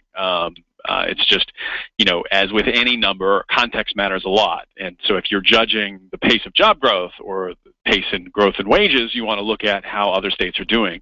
And when you make those comparisons, we're below average. Last line of questioning then, in looking at this, the fact that, as you point out in this study, 53 cents an hour lost in that median range. Is this something that raising the minimum wage might help turn around, or is that something different? No, I mean, to be clear, I mean, the folks who suffered the most since 2010, it's not good to see median wages falling, but the wages have fallen the most among the lowest paid workers, the folks at the 10th and the 20th percentile, sort of the very low paid and the low pay. Their wages would absolutely be raised by an increase in the minimum wage to $10 an hour. So that would be an important step to lifting wages at the bottom. And I would argue, to be frank, I mean, one of the things you need to keep in mind is that when the bottom of the labor market keeps falling, it pulls down other workers, folks who wouldn't necessarily be right at the minimum, who end up getting paid a bit more by their employer. When you let the minimum wage fall, those folks too, closer to the median, those folks also end up getting fewer raises over time, or getting less of a raise and falling behind. So I think it is an important policy that's going to help directly a lot of low-income workers. But when you're raising that floor, you're also helping workers a little bit farther up the spectrum, not all the way up to the middle, but very close. And so it's a good policy and a good step forward. And just one other thing on that subject, looking at the national data on wages through the end of July of this year, 2014, that national data suggests that the only group that saw their wages go up was the 10th percentile in that 7-month period, and that's precisely because there were a number of very large states in the U.S. that raised the minimum wage to close to $10 an hour. So that had the effect of lifting wages for that bottom group. As we go forward through the end of next year, you'll see a lot more growth in that bottom category, at least in the parts of the country that have managed to raise their minimum wage, which does not include Pennsylvania, but it does include every single one of our neighbors. There you go. Mark Price, I appreciate you taking time for us. Thanks for the update and this dismal report card. Appreciate the time. Hey, thanks, Rick. See ya. Our good friend Mark Price, labor economist over at the Keystone Research Center. If you want to take a look at the report, State of Working Pennsylvania, just go to thericksmithshow.com. Click on Mark's name, take you right there. Quick break, right back. Stick around. You're listening to The Rick Smith Show.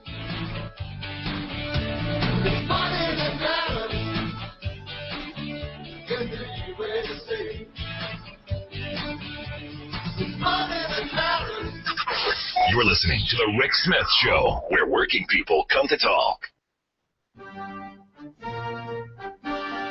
It's time for The World in Two. I'm your host, Luke Vargas, reporting for Talk Radio News Service at the United Nations.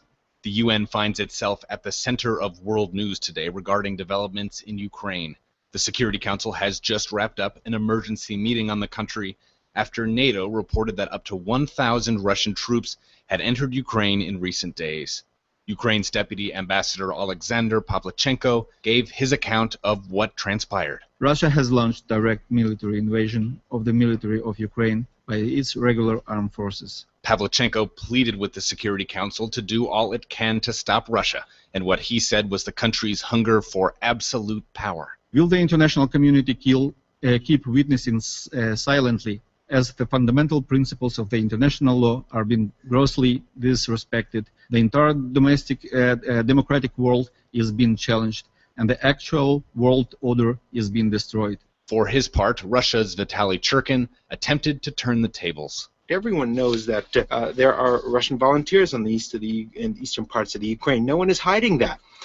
We'd like to see similar transparency shown by other countries. For example, maybe our American colleagues can tell us about what the tens of American advisors who are in the building of the Ukrainian Security Council are doing. The Security Council failed to pass any sort of resolution or presidential statement, but U.S. Ambassador Samantha Power did not let the opportunity slip to call out Russia's assertion that its troops in Ukraine were merely those on vacation, who can, presumably, do what they want on their own time. A Russian soldier who chooses to fight in Ukraine on his summer break is still a Russian soldier. And the armored Russian military vehicle he drives there is not his personal car. For more global news headlines, visit talkradionews.com. Chances are, when you took a shower this morning, an AFSCME member made sure that water was clean. When you drove to work, an AFSCME member maintained the road. When you rode an elevator, an AFSCME member inspected it.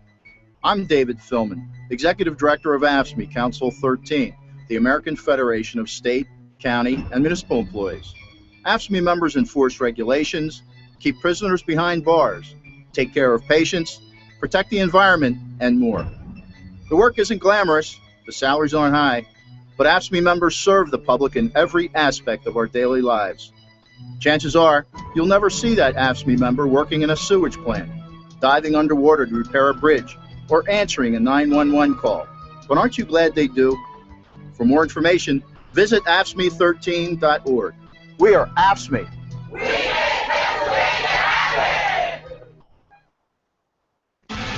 Where family values are more than slogans.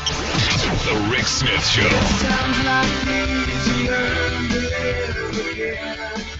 It's times like these you give and give.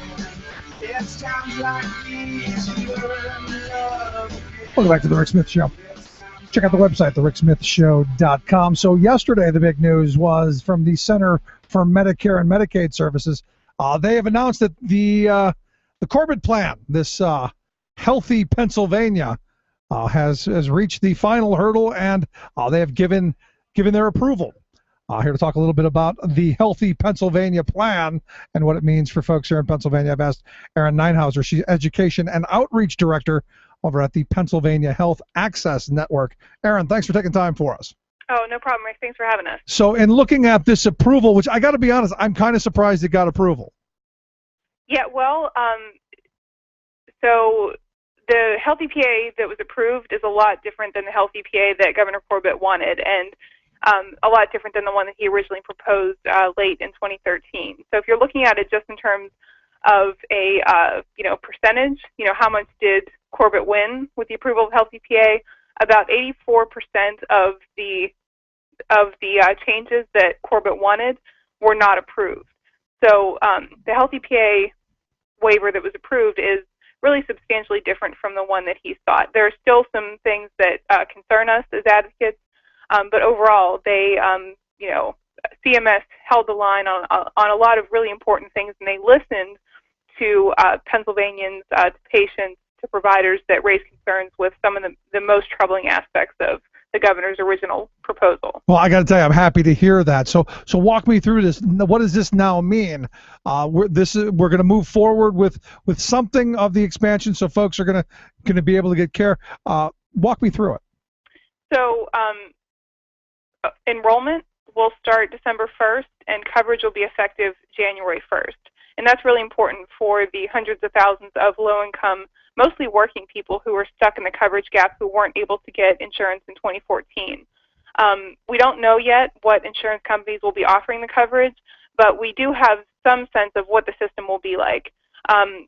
Rather than just give people extra tax credits to get private plans in the marketplace, what the Corbett administration is going to do is set up a separate Medicaid managed care system. So that's how our current Medicaid system operates. People that have Medicaid benefits actually get them through private insurance companies already. So under Healthy PA, there's going to be a separate system where insurance companies will offer coverage to this new Medicaid expansion group through private insurance companies. So does that make a lot of sense? I mean, no. Does it make a lot of sense to have? Because one of my big complaints about our healthcare system is it's so segmented, and there's so many different this and that. This sounds like it's designed to fail. Well, it really doesn't make any sense, because if you think about it as an insurance company, an insurance pool is better when there's more people in it. So to set up a separate system doesn't really make any sense at all. We feel like it's unnecessary duplication, and it just creates more opportunities for people to get lost, to fall through the cracks between systems, because we know that Pennsylvania does not have a real solid history of communicating well between different programs, like between CHIP and Medicaid and the federal marketplace. So that's troubling. But one really important thing that I definitely want to make sure folks know is that for people that are newly eligible, so anyone that earns below 138% of the federal poverty level will be eligible for this health insurance, and they actually won't have to pay a premium in 2015. Premiums can't be collected until 2016, so no premiums for anyone until January 1st, 2016, and at that point, they would, at most, they would be 2% of your income, and we still have some time to try to modify that, because we know that there's tons of public health research that shows that imposing premiums on people with low incomes leads to poor health outcomes. It leads to people losing their insurance, not filling prescriptions, not getting the care that they need.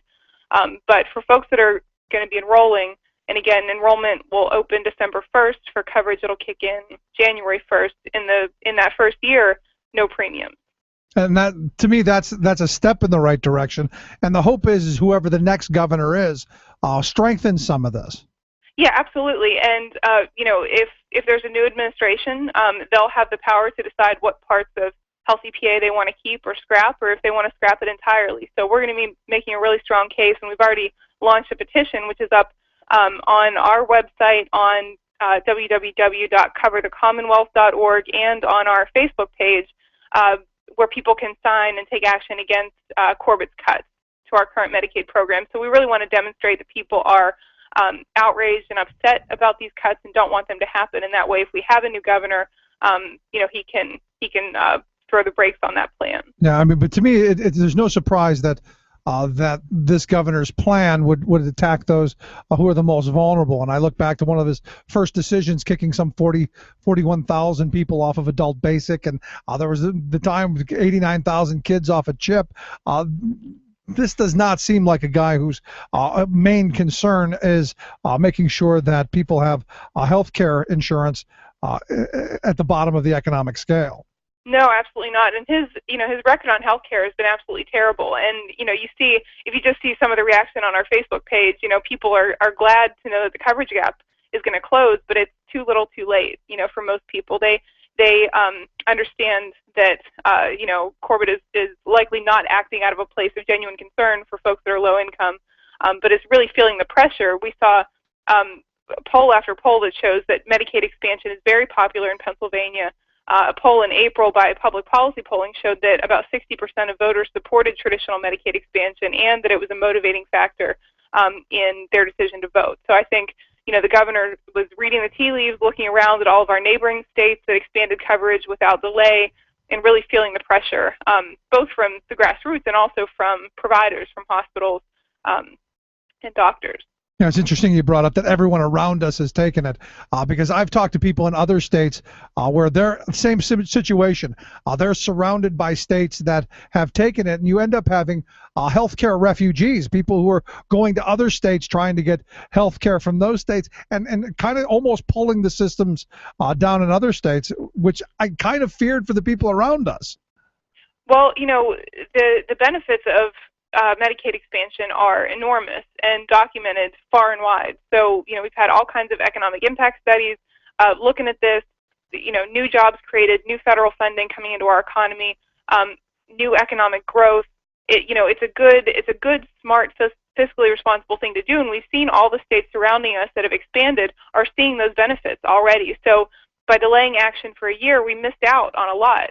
We've missed out on over $1 billion of federal funding that every single one of us that pays taxes paid into as part of the Affordable Care Act and did not get to put to work in Pennsylvania this year because of the delay. So, we said this yesterday in some of our statements that, the approval of Health EPA starts to dig us out of a hole that, the governor and lawmakers created when they rejected that funding in the first place. So we're glad to see that people will have coverage.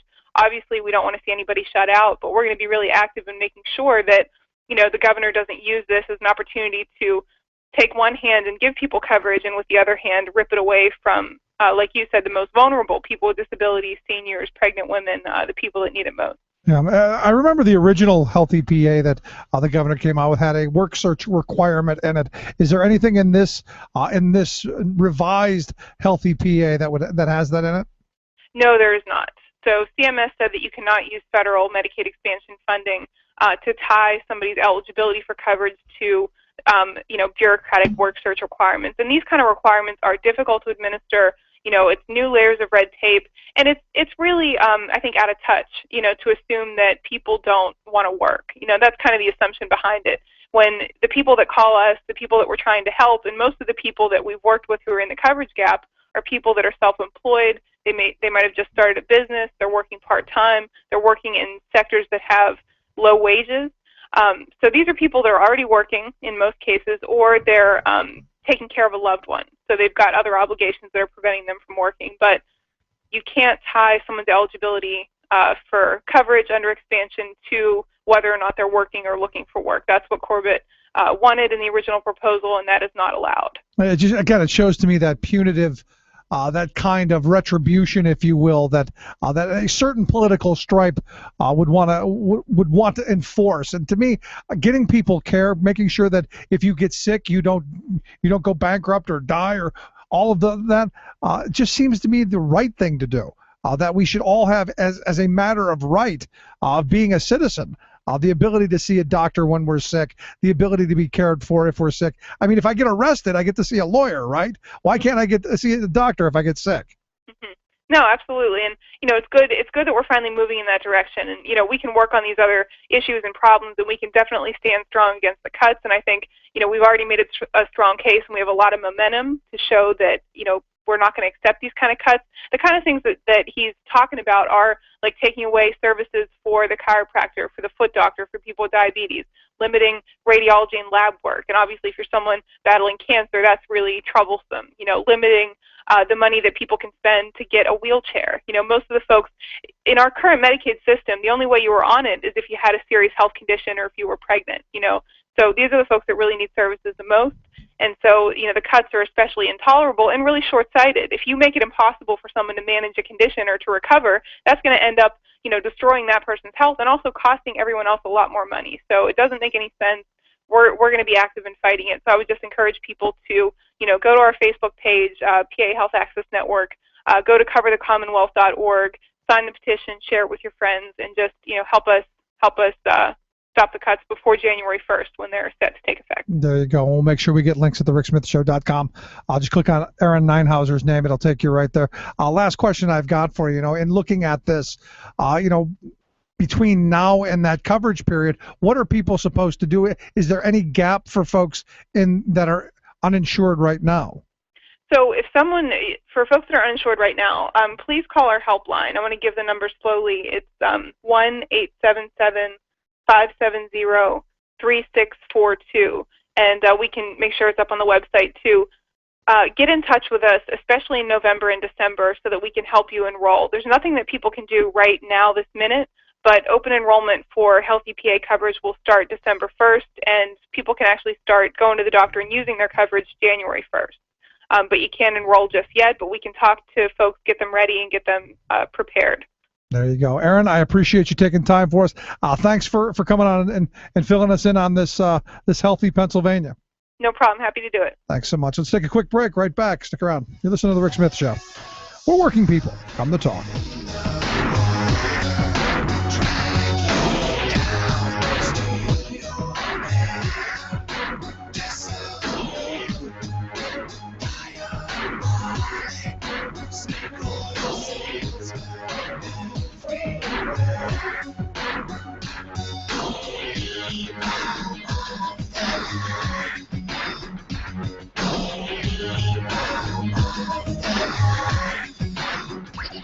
The Rick Smith Show, changing America for the better. An explosion and fire rocked the BP oil refinery in Whiting last night. Explosion at an Indiana refinery with a history of exploding. We really need to get working on this problem now. UN reports stark warning the window is closing to stop irreversible global warming. $1 million fines for oil and chemical spills. Renewable energy now producing 22% of the world's electricity. Plus, in September, the world's leaders are going to come to the United Nations for the largest ever summit on climate change. And we're going to meet them with the largest mobilization in history. Get ready for the People's Climate March on September 21st. All of those marches and more straight ahead. From BradBlog.com, I'm Brad Friedman. And I'm Desi Doyen. Stand by for 6 minutes of independent green news, politics, analysis, and snarky comment. Setting aside the historical authenticity of ISIS methods, here's a question for you, guys who want to establish their own state. Oh, you captured some oil wells? Great. Now you got to build a bureaucracy to pump that oil, refine it. And what if there's a spill? You think you're radical and determined? Have you met environmentalists? Oh boy, howdy have I. This is your Green News Report.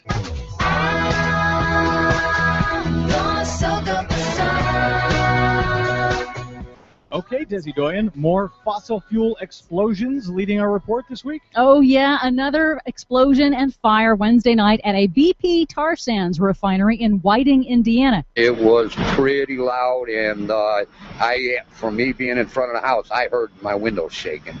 And it's about 1.5 miles from here. It sent one worker to the hospital and just happened to occur 59 years to the day after several explosions at that same refinery killed 2 people back in 1955, one of the worst industrial disasters in Indiana history. Luckily, no one died this week, and in March of this year, that same BP refinery in Indiana Louisiana dumped 1,600 gallons of oil into Lake Michigan. Man, those BP guys stay busy, don't they? They certainly do. In other oil spill news, the Environmental Protection Agency says ExxonMobil has agreed to pay $1.4 million to settle fines from a crude oil pipeline spill that dumped over 100,000 gallons of oil into northern Louisiana waterways back in 2012. Oh boy, 1.4 million. That will take them seconds to recoup. And the EPA also announced this week that DuPont Chemical has agreed to pay nearly $1.3 million in fines for a series of toxic chemical leaks in West Virginia 4 years ago,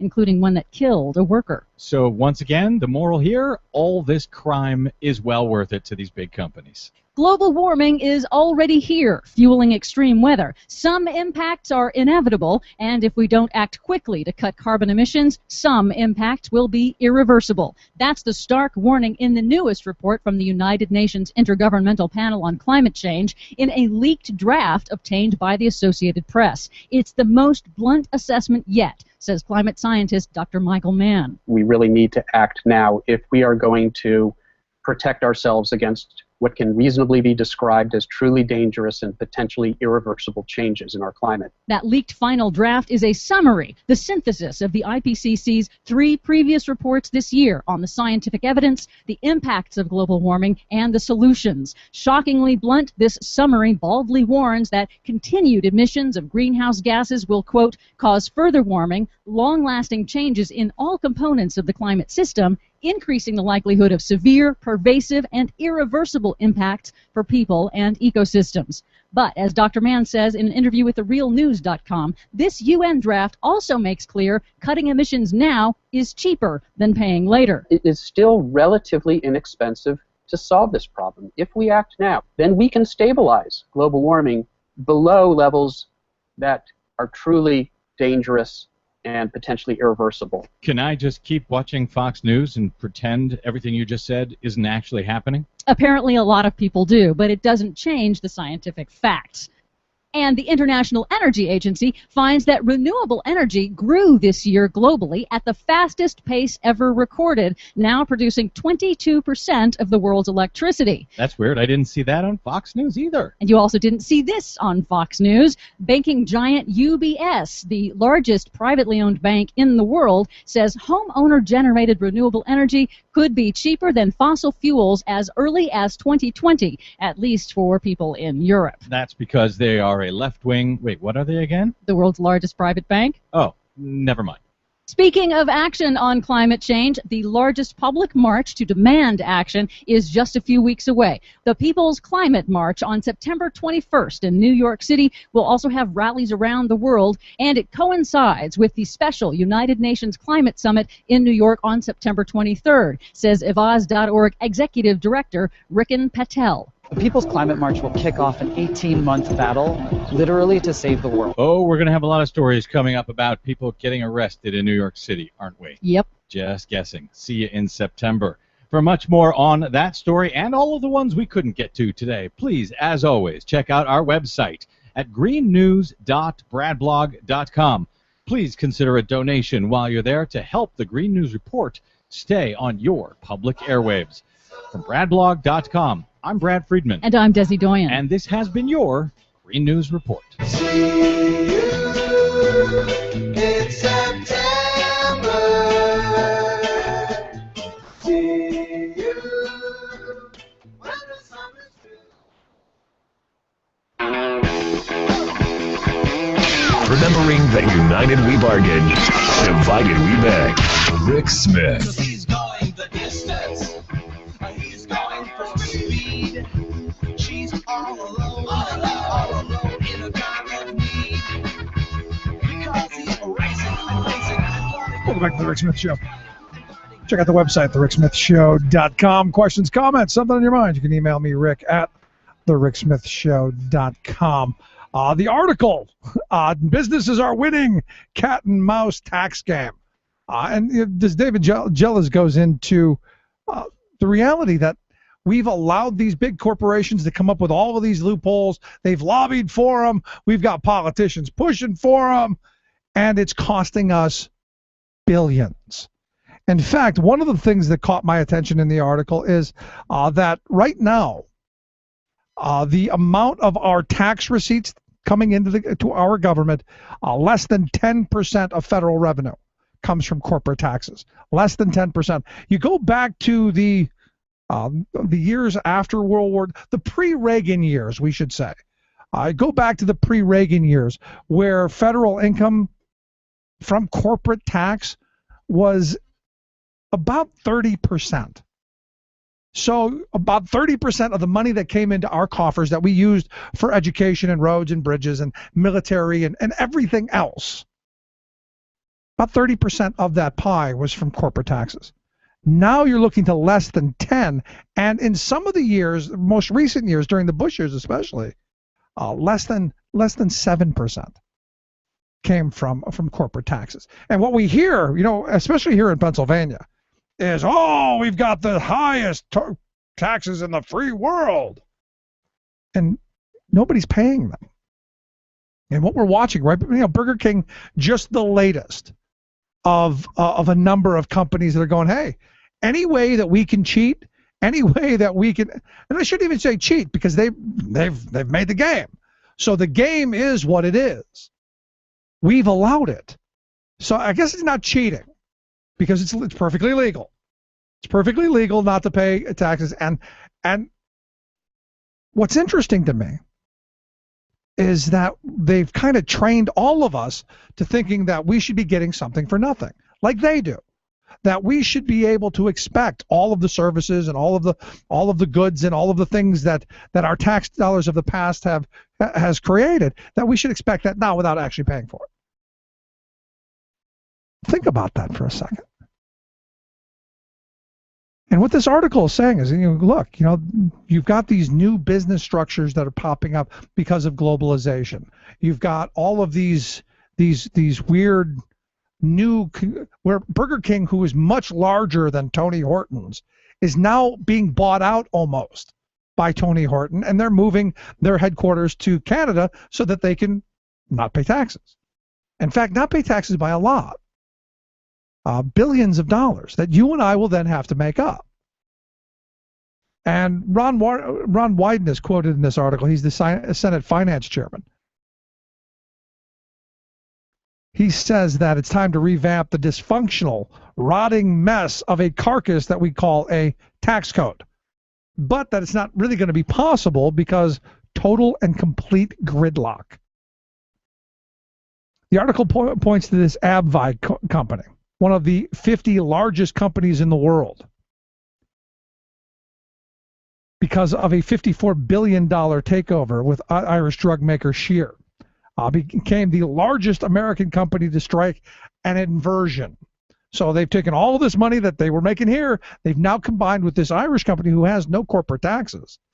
And now we have all of the profits that were made here being funneled through there because, hey, we allow it. It's legal. And it's going to cost us about $20 billion over the next 10 years. And you go, okay, well, where does that $20 billion come from? Well, it comes from either roads or bridges or whatever. It comes from education or military or whatever.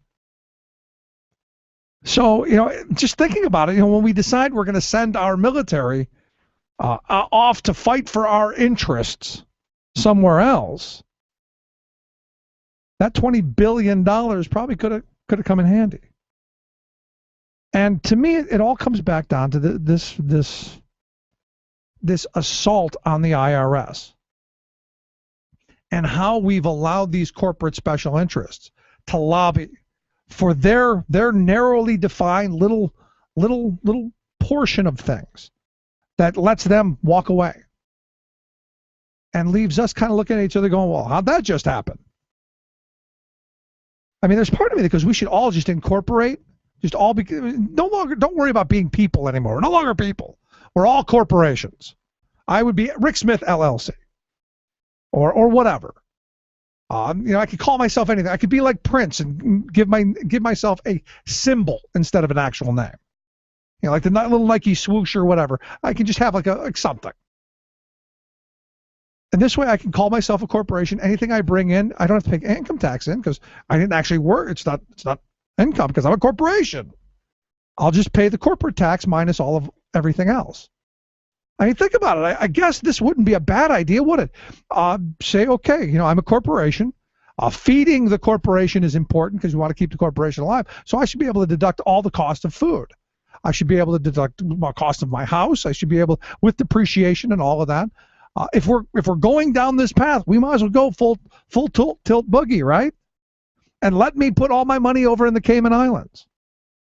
Or better yet, let me just open a box, a P.O. box in Delaware, so I can use the Delaware loophole. See, but I guess that doesn't really help, because that's us. And there aren't very many big campaign contributions coming from me anyway. And you think about I look at this, and again, I don't want to sound like a broken record blaming Reagan, but the last time our tax code was really upgraded, the last time we had major revisions, was the tax reform bill of '86 that lowered all those corporate taxes and lowered all the personal taxes and all of that stuff while closing loopholes temporarily. We've now blown those up, and the loopholes are bigger than they were before, but all of the other stuff that they did is still in place.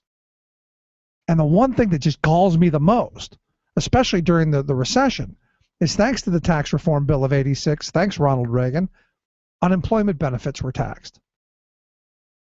Maybe we should think about that. Let's take a quick break. Right back. Stick around. You listen to The Rick Smith Show.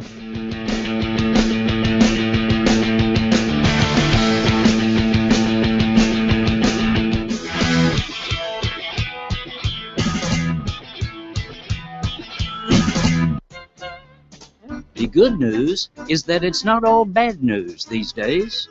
Take the federal minimum wage of $7.25 an hour. Please. That's a poverty wage, a shameful stain on our extremely rich nation. But don't count on Washington to lift our wage floor. Indeed, pig-headed Republican Congress critters obdurately refuse to consider it, even declaring there should be no wage floor to sustain America's middle-class framework. So where's the good news?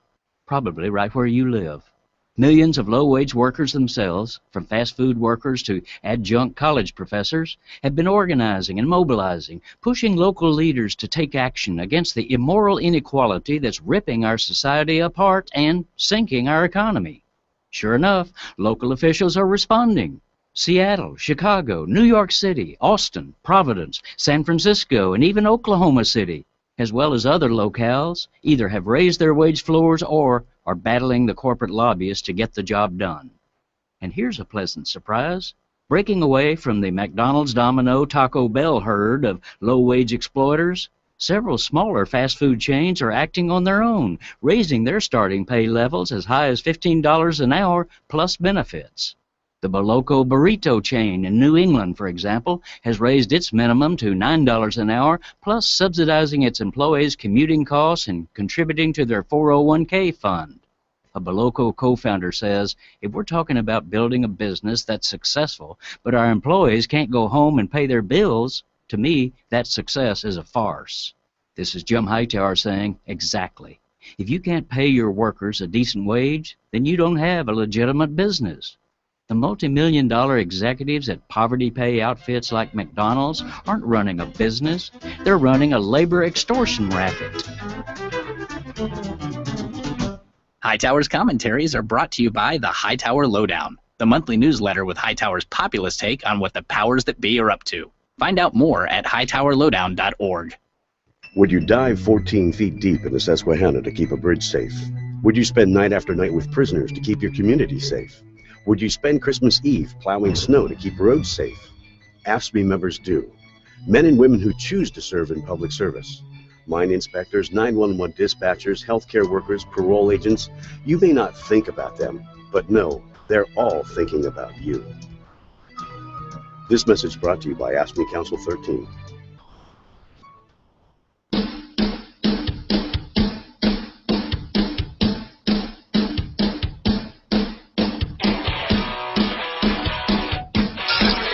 Waving the flag of freedom for people, not corporations. Rick Smith.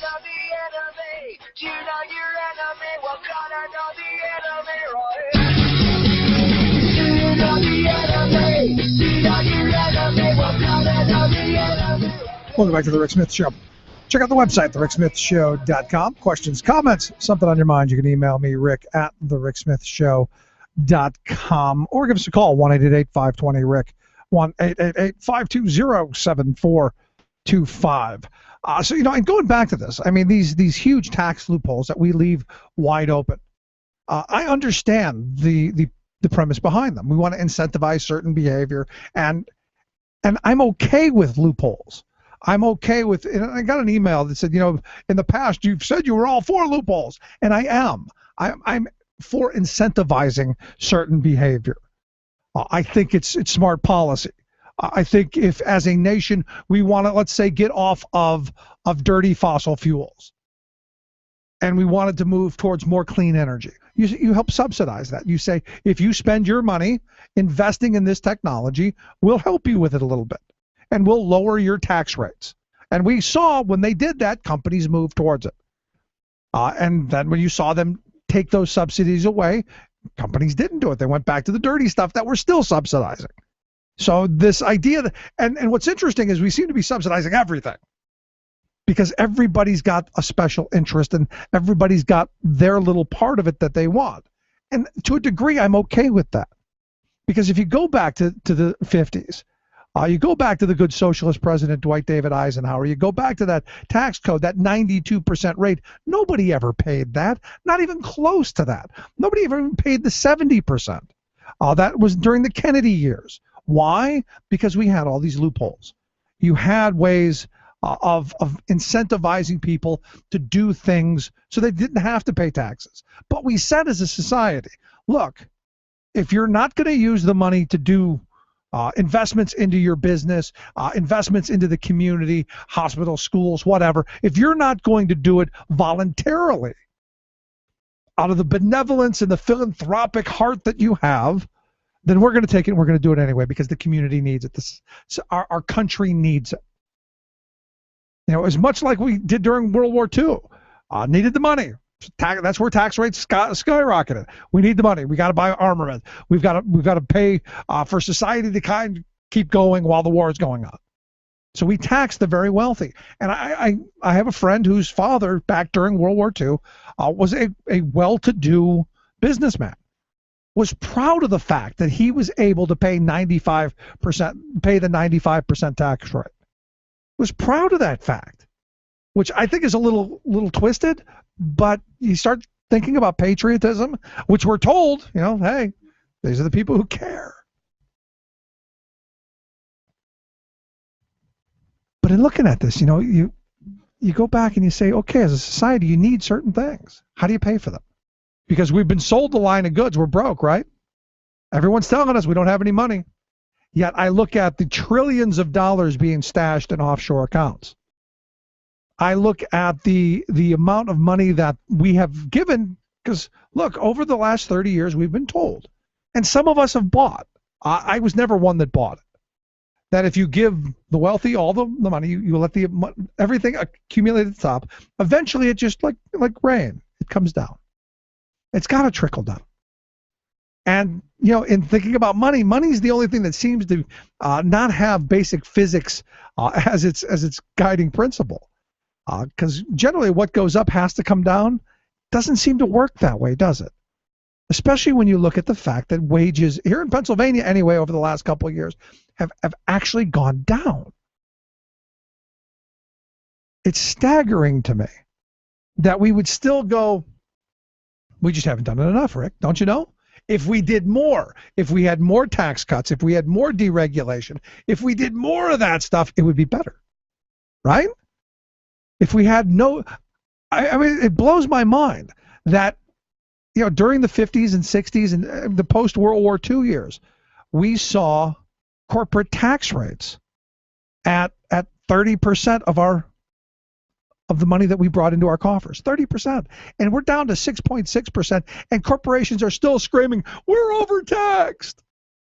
I mean, it's really mind-blowing how corporate America has trained all of us like Pavlovian dogs to any time the word regulation pops up, anytime the word tax pops up, we start to salivate and get all foamy at the mouth. It's amazing to me.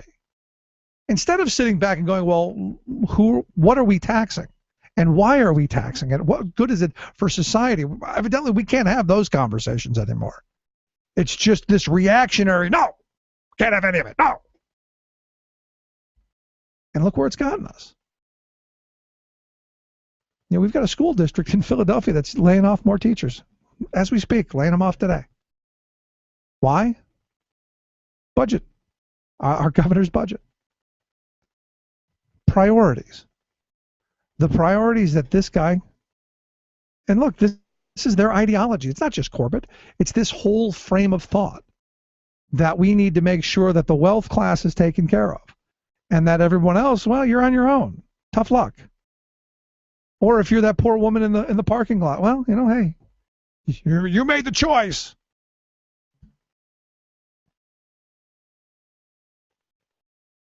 And when I look at this, it makes me really worried about what my kids are going to encounter. You know, in my lifetime, I've watched this whole play unfold. In my lifetime, I've watched this whole push towards business friendly. Everything has to be in the interest of the corporation. You know, you listen to, here in September, Corbett's going to, out in Pittsburgh, is going to have a ribbon cutting. And what's beautiful about this is you're going to have this ribbon cutting where they're going to give $1.7 billion away over the next 20 years that, you know, governors into the next 5 governors are going to have to deal with. That's money that isn't going to be spent on education or any of the other needs that we have as a state. And why did he give it away? Well, you know, because we believe in free markets, he says. Well, if we believed in free markets, government shouldn't be involved in it. If we really believed in allowing business to be business, why would they need money from us? Because the sad reality is everybody I've talked to about that cracker plant, it was going there anyway. It was the perfect spot because it was going to be given EPA exemptions because it's already contaminated land. It was in the perfect spot because that's right where the gas is at. Yet somehow the gas industry got Pennsylvania, Ohio, and West Virginia to bid against each other and bid against each other and bid against each other until Pennsylvania won the right to give them $1.7 billion in subsidies.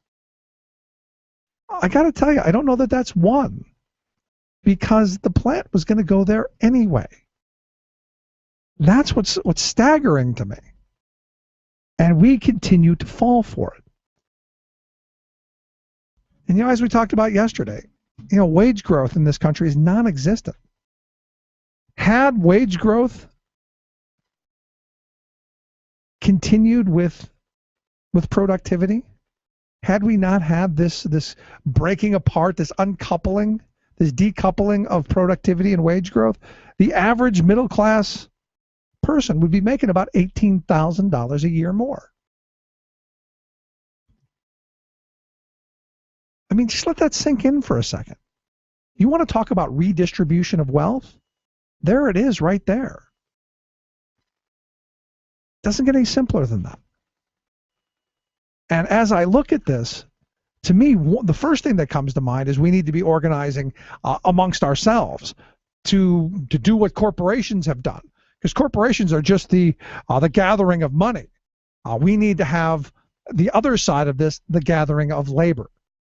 So that labor's concerns, workers' concerns, family concerns are things that are being paid attention to. The sad reality is it's just about the money. Quick break, right back. Stick around.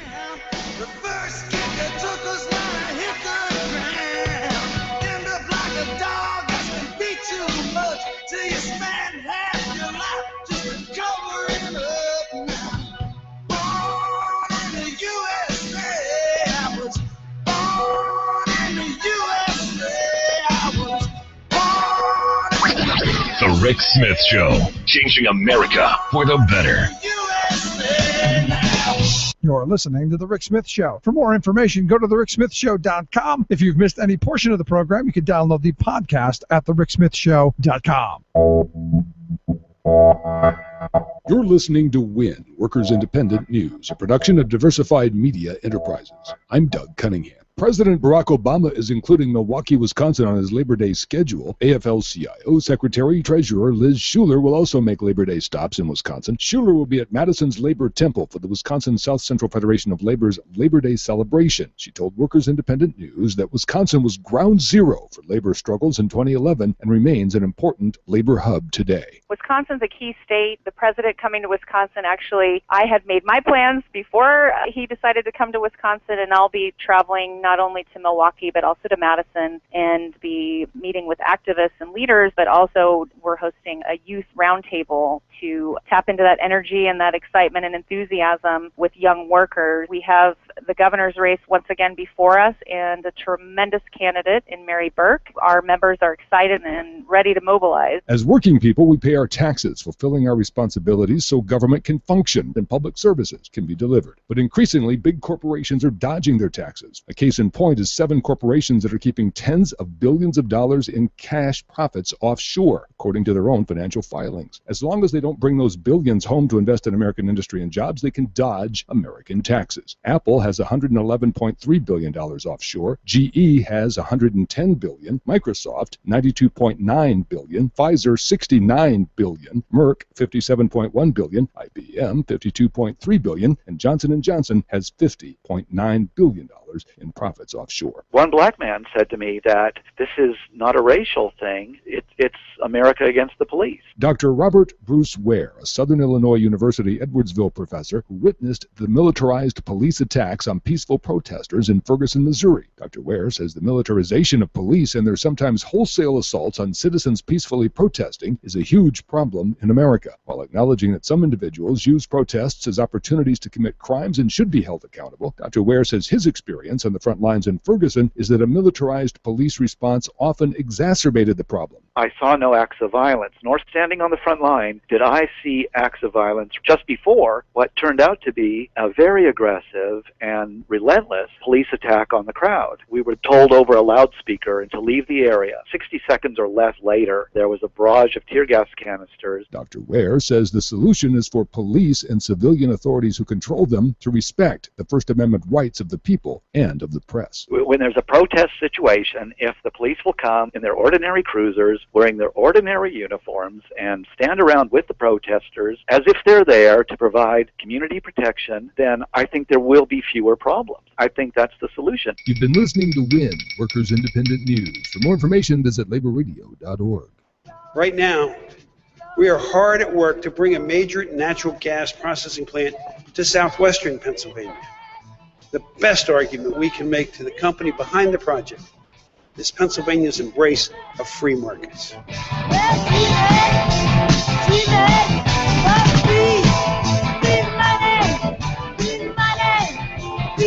I got to tell you, I love the governor's.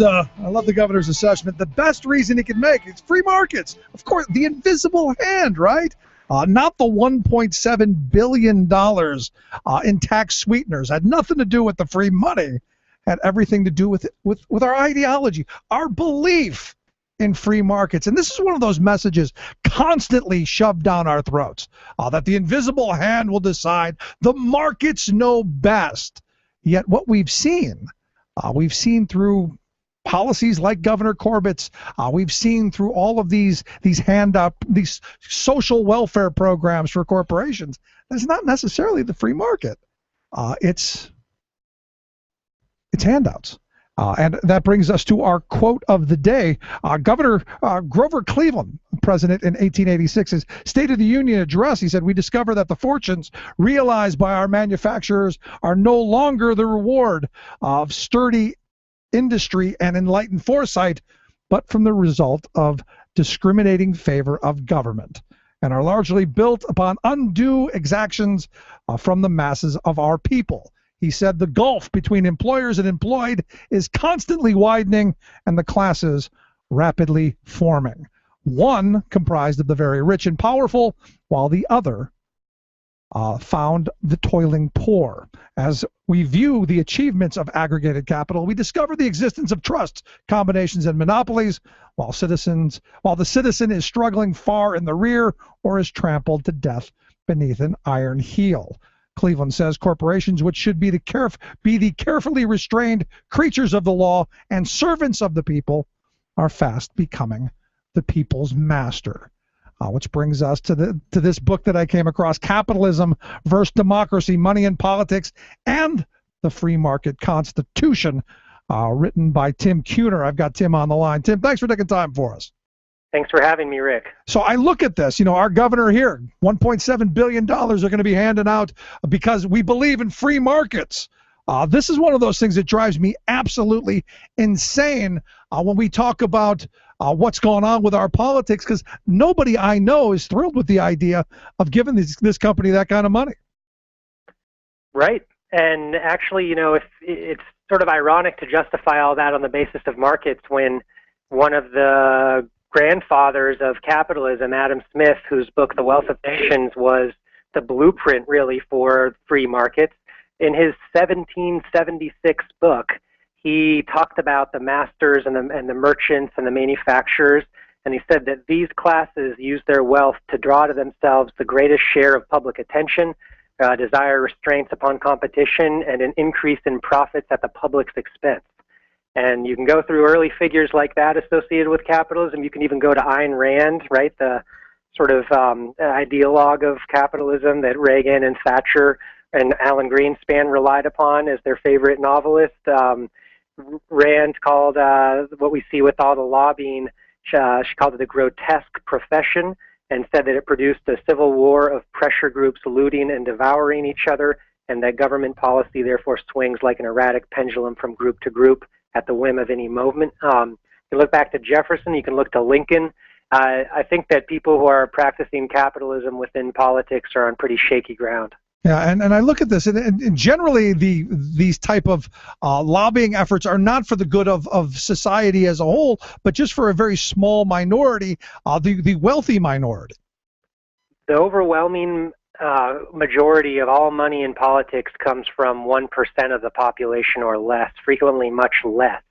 And so there's no reason why lobbying efforts would benefit the public interest or the common good or notions such as that. In fact, lobbying is really built on the assumption that you have to fight what collectives will do with democratic power, and you need to get access and influence over office holders and political parties to produce results that they otherwise would have no reason to reach.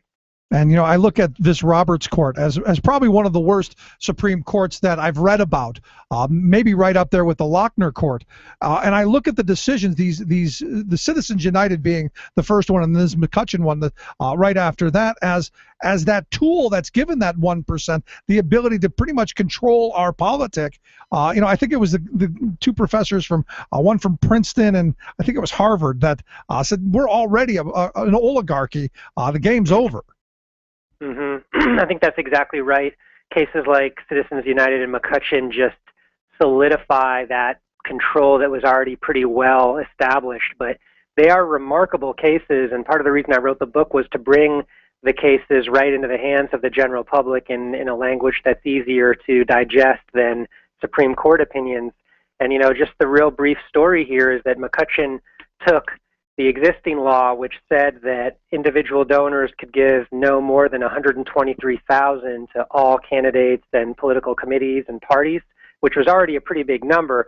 But the Roberts Court said that that $123,000 number really wasn't justified on the basis of preventing corruption, and it eliminated that rule, which was upheld in Buckley, which is a pretty troublesome case from 1976. But the Roberts Court said even Buckley isn't troublesome enough. Let's go further.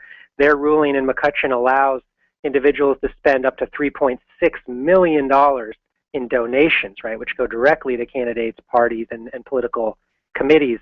So that's McCutcheon. Clearly that empowers people with millions of dollars and at least, hundreds and hundreds of thousands of dollars to spend.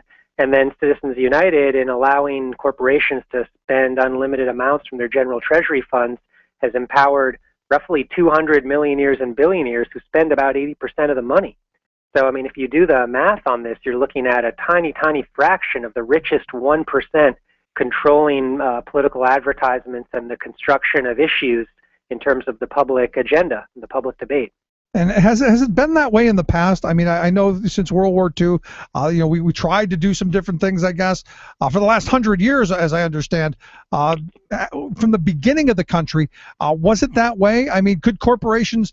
Because I hear a lot of my Tea Party friends say, well, the founders believed that money was speech, and the founders believed that, all of this stuff, which I'm not so sure about. But from the beginning of the country forward, has it always been this way? It hasn't. So when it really became troubling is when economic inequality just took off. So it really became troubling, I would say, in the times of Lincoln. And just to give you a sense of this, so Lincoln is in the middle of the Civil War, and he gives a speech. He says, or maybe this is in one of his letters, I forget where I found this quote, but Lincoln says that referencing the rise of corporate power during the Civil War, because the Civil War made a lot of money for nascent corporations during that era, right, the late 19th century, Lincoln says, an era of corruption in high places will follow this rise of corporate political power, and the money power of the country will endeavor to prolong its reign by working upon the prejudices of the people until all wealth is aggregated in a few hands and the republic is destroyed. So he's predicting how rising inequality working through politics produces even greater and more steeply rising inequality economically. And so it's this vicious cycle of a great degree of economic inequality, the rich being able to use the money that they want in corporate general treasury funds to influence politics. And the reason they influence politics is typically to get favorable terms, whether it's taxation or subsidies or tariffs, favorable terms for their company or for their investments or whatever it is. And that, of course, beyond increasing economic inequality even more, it also corrupts capitalism and makes capitalism a pretty unfriendly place for small businesses and ordinary people. And, one of the things that going back to the Roberts decision with Citizens United, making speech, money in speech, saying that money is speech. And I guess the question is, now that we're guaranteeing free speech, with money, is there a way to limit moneyed speech while not actually limiting our speech or however you want to put it? Because as I understand, September 8th, there's going to be the first Senate hearing on voting on an amendment to undo some of the really ugly stuff that Citizens United did. That's right. There's going to be a vote on September 8th. They need 60 votes for cloture, and I think most people don't see those 60 votes materializing. But this is going to be a long-term fight. And so even if they don't reach those 60 votes on September 8th, they've made a tremendous effort. They've raised the profile of the issue. They've suggested pretty good text for a constitutional amendment. And again, they're bringing the conversation and the political panorama, they're bringing it all back to where it needs to be, which is continuing this evolution from the abolition of slavery to the Voting Rights Act, right, that 100-year period between 1865 and 1965, where you saw growing political inclusion and an end to means of excluding people, whether black or women or other minorities, from the vote. And really, when we hit 1965, the next set of questions is, well, should economic power be the new means of political exclusion? And that's where Buckley came from, because the Congress said, yeah, actually, we're worried about economic power working its way through politics and disenfranchising people, so we're going to reform campaign finance. And then the Supreme Court gets a hold of that first package of campaign finance reforms through the 70s. They get a hold of it in 76 and strike half of it down. And that was the beginning of the heritage that the Roberts Court has taken up and just practiced to the 9th degree.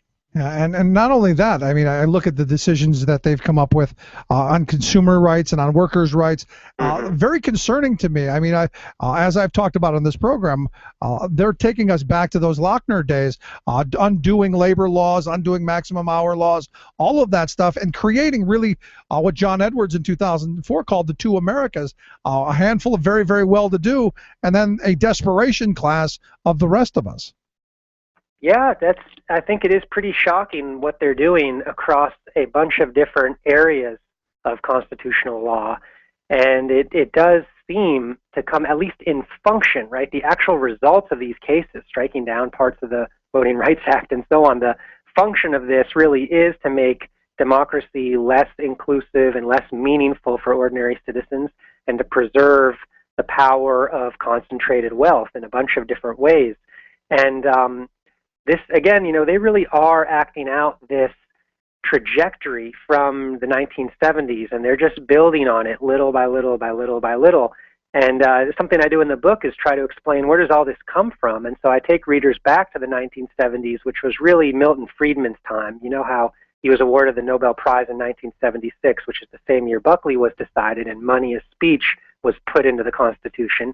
And Milton Friedman, his viewpoints really do help to explain a lot of what we're seeing in the court. He talked about markets being better and more accommodating of human liberty than government, that what the best way to bring rationality and wealth and whatever it is we desire is through price signals, right? Is through the trading of stocks and bonds and options and futures, investment, that's really what it's all about. And the work of the Roberts Court has been to protect those who make a lot of money, to protect them in the economic sphere, but also to protect them in converting democracy to a market where political donors, political spenders, political investors, political consumers can be the new sovereigns. And the general public, that old phrase of popular sovereignty, right, that power ultimately resides in the people and we consent to this form of government and thereby make it legitimate, that's really starting to look like an empty promise. Yeah, and then you go back and you look at the work that they've done, as you point, from the early 70s forward, on convincing the working class of this country that those ideas, that those theories are the way we need to be going. Because you can see it anytime you bring up regulation or taxation, working class people almost start to foam at the mouth because we've been trained like Pavlovian dogs to do just that. Yeah, that's a great image, and it really does all tie together. I think you're right. There's been a very, very successful effort in propaganda to convince Americans of all political stripes and all positions socioeconomically that government is bad and regulation is bad. And but the truth of it, which is really coming out in books like, I don't know if you've had the chance to look at that 700-page book by the French economist Thomas Piketty, but he talks about how capital, in terms of return on capital as compared to just what you make through wages, is really coming back. And he has all the data to show that today in the United States, the top 10% of the population owns 72% of the wealth, and the lower 50%, you'll never guess, they own 2% of national wealth in the United States. The lower 50% altogether. The only way you make capitalism a more egalitarian, more accessible sort of system without, by the way, so many forms of crony capitalism, right? The subsidies, the tariffs, the special privileges you can't get on the free market. The way you make capitalism more egalitarian and less corrupt is actually through preventing market actors from capturing politics. And then you can start to use politics to enact common sense measures, right? To break up companies that are forming oligopolies and monopolies, to bring the tax code into a slightly more progressive state, to prevent all of these corporate inversions and offshore sorts of maneuvers, to enact a minimum floor for education and healthcare so that people could actually join the economy in a position of power instead of this vulnerable position where they'll just take whatever they can get and they're working 3 jobs, and that sort of deal is, the deck is stacked against the person who has poor health care and poor education within our economy. But of course, you can't reform all of that through politics unless you can clean up politics, and that's what I care about and why I'm really in this fight. Yeah, just what you said, though, just lays out the last 30 years pretty much in a very short time. Because everything that you said, undoing all of the negative sides of capitalism, kind of what we did with the New Deal after World War II, took some of that predatory part of capitalism out and actually gave people a shot. Right, and that's, again, what was really coming to a head in the 1970s was the pushback against that progressive era. And you see it, one of the tie-ins to the case law of the Supreme Court are sometimes just stranger than fiction. You have Justice Powell. Before he was a justice on the Supreme Court, he was a member of Philip Morris's board of directors and a corporate lawyer, and he wrote this memo to the U.S. Chamber of Commerce, I believe in 1971, really telling them that the time was coming for corporations to take up political arms and to really invest a good deal of their money in using politics as a way to get what they want and need economically. And of course, the sort of stranger than fiction event that I'm referring to is that just a few months after writing that memo, of course, he's nominated and confirmed to the Supreme Court by Nixon, and then he goes on in 1978 to write the case that really set the stages for Citizens United, a case called Bellotti, where he says that it really doesn't matter whether the political speech in question is coming from corporate general treasury funds or a corporation or just an average person in the public square. He says it really doesn't matter, and so he sort of eviscerates the difference between people and corporations, and that brings us all the way up to that kind of thinking, brings us all the way up to the McCutcheon case just this April, where the court says that in terms of exercising speech and associational rights, the donors and spenders are the same as your Thomas Paine pamphleteers, going back to the Revolution. And so essentially the majority of the court really sees no difference between the Koch brothers and Tom Paine or the Federalist Papers. And it's all stranger than fiction. And again, I mean, that's why as someone who's privileged enough to have a job where I get to do a lot of reading and writing, that's why this is such a wonderful thing for me to look at. It's so relevant and it's so interesting and shocking. And it's a history, that we have to learn. I can't tell you how many people I've said, "Have you read the Powell memo?" You absolutely have to, because really, and I know there were a number of other papers just like it at the time, but that really was the blueprint.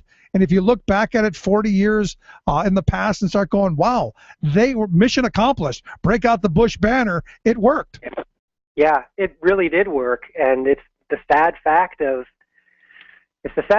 democracy is how vigilant you have to be and how much energy ordinary people in the millions and in the tens and hundreds of millions really have to put in order to make sure that this system isn't corrupted. I mean, it's tremendously taxing, but of course we were warned about that from the very beginning, that the democracy is not easy, and that really, I mean, if you look at it in the present, and you look back at the past and what this country has been through with the abolition of slavery, enacting due process and equal protection in the Constitution, achieving African American suffrage, achieving female suffrage, abolishing poll taxes, that whole list of achievements, and all of the figures who gave their lives and all of their time for this.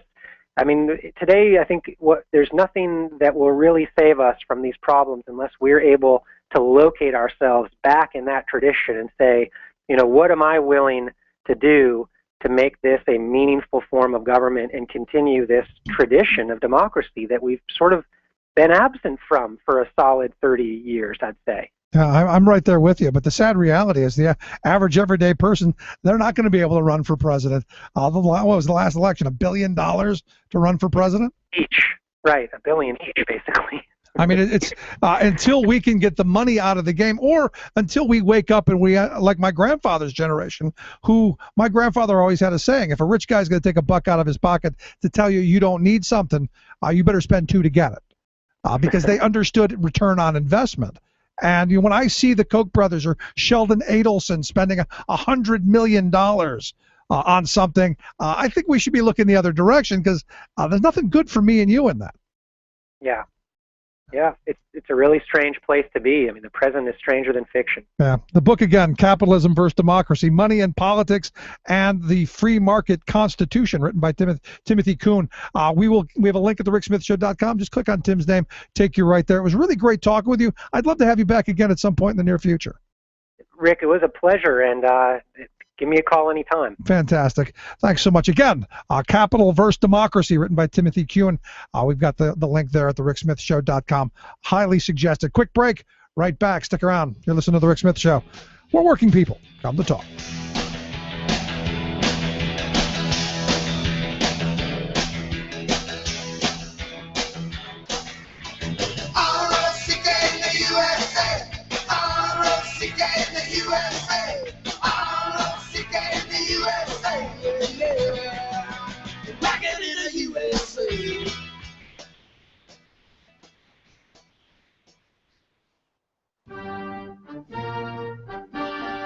It's time for the world in two. I'm your host, Luke Vargas, reporting for Talk Radio News Service at the United Nations.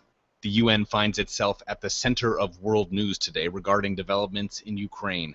The Security Council has just wrapped up an emergency meeting on the country after NATO reported that up to 1,000 Russian troops had entered Ukraine in recent days. Ukraine's Deputy Ambassador Alexander Pavlichenko gave his account of what transpired. Russia has launched direct military invasion of the military of Ukraine by its regular armed forces. Pavlichenko pleaded with the Security Council to do all it can to stop Russia, and what he said was the country's hunger for absolute power. Will the international community keep witnessing silently as the fundamental principles of the international law are being grossly disrespected? The entire domestic democratic world is being challenged, and the actual world order is being destroyed. For his part, Russia's Vitaly Churkin attempted to turn the tables. Everyone knows that there are Russian volunteers on the eastern parts of the Ukraine. No one is hiding that. We'd like to see similar transparency shown by other countries. For example, maybe our American colleagues can tell us about what the tens of American advisors who are in the building of the Ukrainian Security Council are doing. The Security Council failed to pass any sort of resolution or presidential statement, but U.S. Ambassador Samantha Power did not let the opportunity slip to call out Russia's assertion that its troops in Ukraine were merely those on vacation, who can, presumably, do what they want on their own time. A Russian soldier who chooses to fight in Ukraine on his summer break is still a Russian soldier. And the armored Russian military vehicle he drives there is not his personal car. For more global news headlines, visit talkradionews.com. There isn't anyone immune from globalization. In fact, the confluence of greed and geography blends seamlessly over all of humanity. As the American workforce has become more sophisticated and smart, corporations have become less agreeable. Of course, there were numerous road signs that led to globalization, and at this point, somewhat improbable that any single cause could be raised from the economic wreckage it has created. However, 1976 may have been a high watermark for the American economy, where a change in the tax code emboldened corporations to move more operations overseas. Where these gutless entrepreneurs once shuttered factories in the Northeast and moved them to southern localities, they were now served up by the U.S. Congress, a world plate where even to their insatiable greed, the possibilities seemed limitless. The assault on American workers continued in the 1980s when the Reagan administration further retooled the tax code to allow foreign investors to set up American subsidiaries, thereby artfully managing the exodus of U.S.-based corporations. The unseemly alliance between Congress and corporations offers little solace to workers, but does shine a perpetual light on the misgivings of unregulated money flowing into the pockets of greedy politicians. Unions, while greatly weakened over the last 2 decades, continue to mount credible defenses, proposing balance, equity, and fairness for workers over the broader brush of Congress that would have us believe that globalization can regulate itself. This Rick Smith Show Labor History Minute is brought to you by a grant from the Labor Education Center at IUP. For more information, go to www.thericksmithshow.com.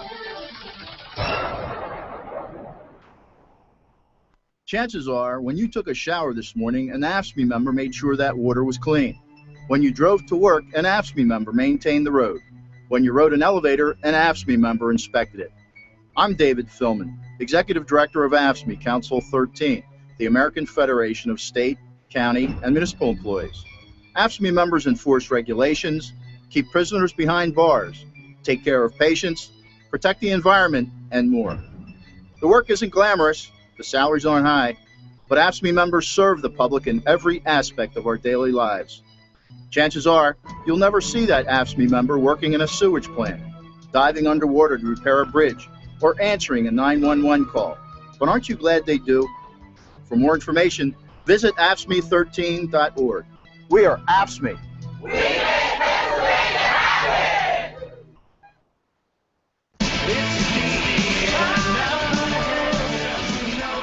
There is no America. There is no democracy. There is only IBM and ITT and AT&T and DuPont, Dow, Union Carbide, and Exxon. Those are the nations of the world today.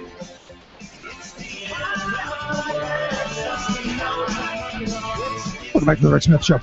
You know, kind of highlight what Timothy Kuhn was saying there. And again, you know, the book Capitalism versus Democracy. We've got a link at thericksmithshow.com how you can pick up a copy of that book. Kind of, talking about what we've talked about on this program for some time now. As we have seen the accumulation of wealth, the power in the hands of a few, they get this God complex. And as soon as you start giving them a little power, they want more. And then they want more until eventually they want it all. And right now you're looking at the Koch brothers, you're looking at the Sheldon Adelsons, and a whole host of other players behind the scenes, the ones that they really don't want to be out in the forefront like the Koch brothers have been. But just as damaging to our country. And I look at this story that just caught my attention. Evidently, a secretive data and technology company that has been linked to Charles Koch and David Koch. Evidently, they have reached some kind of an agreement to share their voter information files, their data with the Republican National Committee. Evidently, it's illegal for political parties to accept corporate contributions, the parties. So what they've done is the RNC has outsourced its database management to this company called GOP Data Trust. And that company, just the other day, said that they're going to join forces with another company that's backed by the Koch brothers. So what you're now going to have is this massive repository of data, this massive group of moneyed interests collecting and sharing data amongst themselves about you, about me, our voting patterns, our voting, when do we vote, all of this stuff that they use. And according to the Freedom Partners, in a press release with this I-360, they point out that the two companies claim that the historic data sharing partnership is going to allow Republicans and conservative campaign resources to be spent more efficiently than ever before. And they also went on to say that voter contact information gathered by clients of either the Data Trust or I-360 will now be used by both to improve the data sharing with all clients. Basically meaning that conservative groups and campaigns are going to have more information about us, about voters at their disposal. And you look at this mass accumulation of information. You look at this, and it should scare the living bejesus out of you. All of this stuff. Here's what really frightens me. You're going to see this, and it reminds me of 100 years ago. You're going to see this information being collected, and at some point, I remember 9 years ago when I first started this program, saying that what you have is you have these companies and certain owners who they want control of the people that work for them. And from the beginning, healthcare was always a big thing to me. Healthcare was always one of those things that said, watch out for this, because eventually the employer is going to figure out how to get into your personal life, how to make sure that that if you smoke, that you have to quit.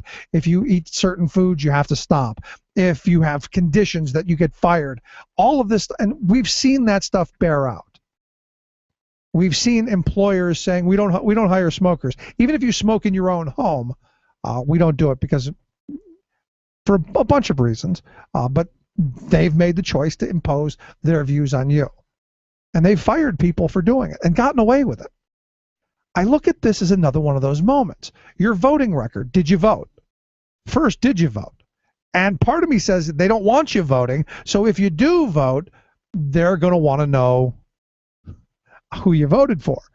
And here in Pennsylvania, where it's a primary, a closed primary state, they know what what your registration is. They know how often you vote. And the question in my mind keeps popping up of, will they use that data against us?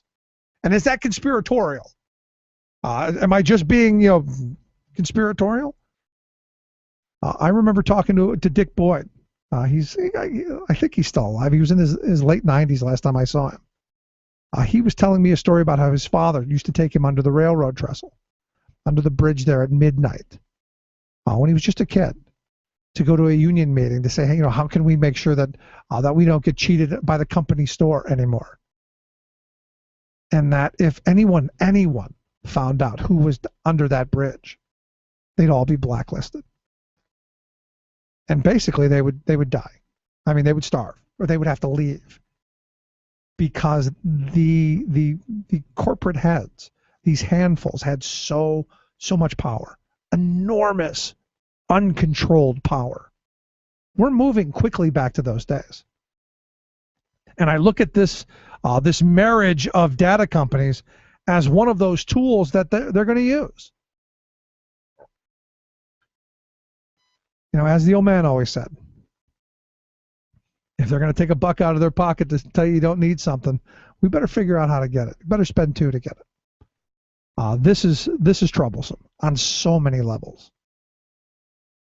And going back to what we were talking about in the last segment, you go and you look at that Powell memo. You look at I look at it as the playbook.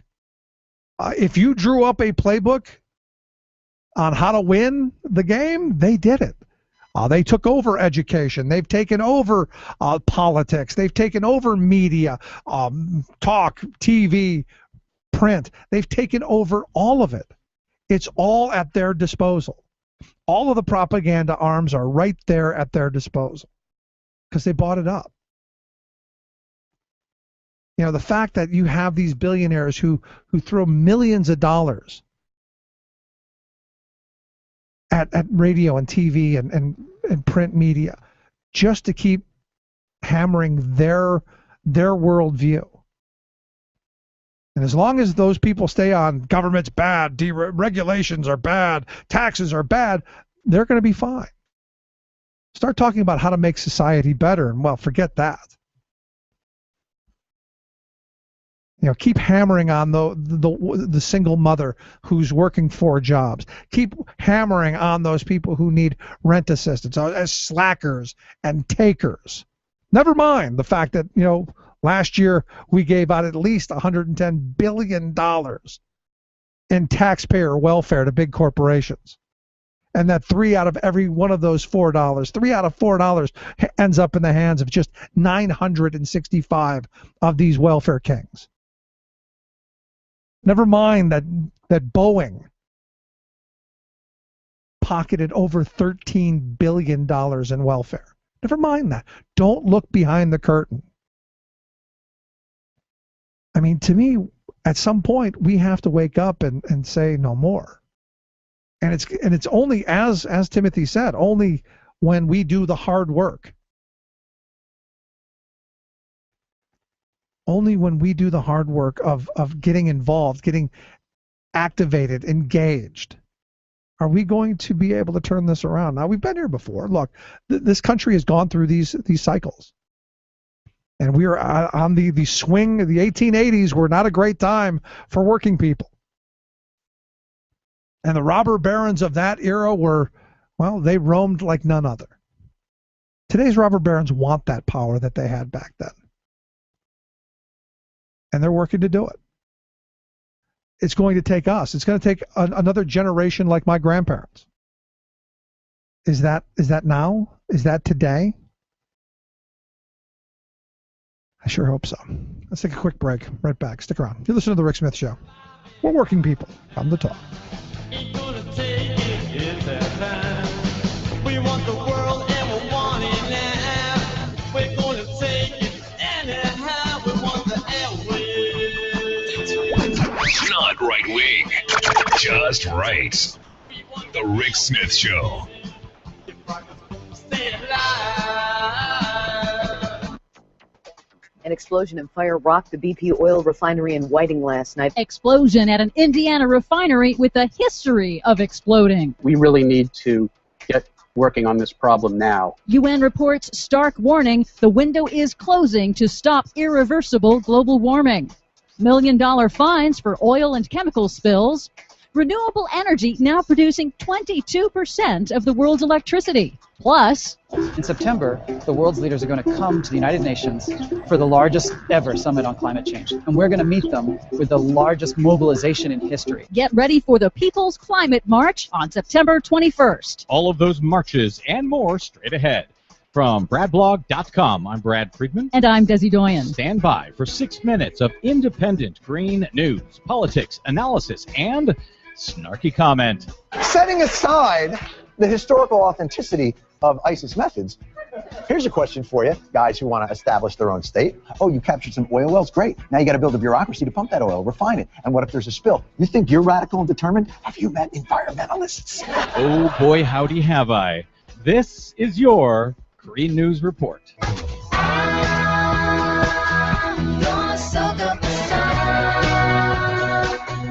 Okay, Desi Doyen, more fossil fuel explosions leading our report this week? Oh, yeah, another explosion and fire Wednesday night at a BP tar sands refinery in Whiting, Indiana. It was pretty loud, and from me being in front of the house, I heard my windows shaking. And it's about 1.5 miles from here. It sent one worker to the hospital and just happened to occur 59 years to the day after several explosions at that same refinery killed 2 people back in 1955, one of the worst industrial disasters in Indiana history.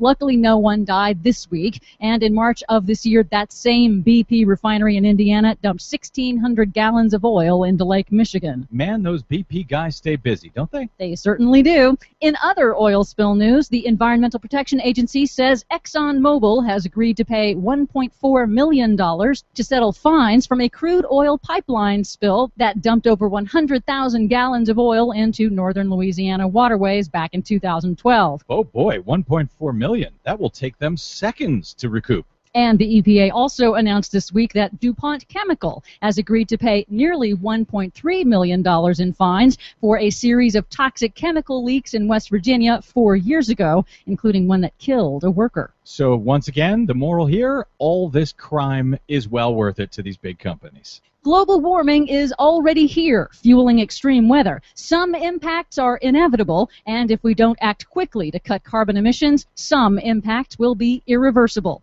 That's the stark warning in the newest report from the United Nations Intergovernmental Panel on Climate Change in a leaked draft obtained by the Associated Press. It's the most blunt assessment yet, says climate scientist Dr. Michael Mann. We really need to act now if we are going to protect ourselves against what can reasonably be described as truly dangerous and potentially irreversible changes in our climate. That leaked final draft is a summary, the synthesis of the IPCC's 3 previous reports this year on the scientific evidence, the impacts of global warming, and the solutions. Shockingly blunt, this summary baldly warns that continued emissions of greenhouse gases will, quote, cause further warming, long-lasting changes in all components of the climate system, increasing the likelihood of severe, pervasive, and irreversible impacts for people and ecosystems.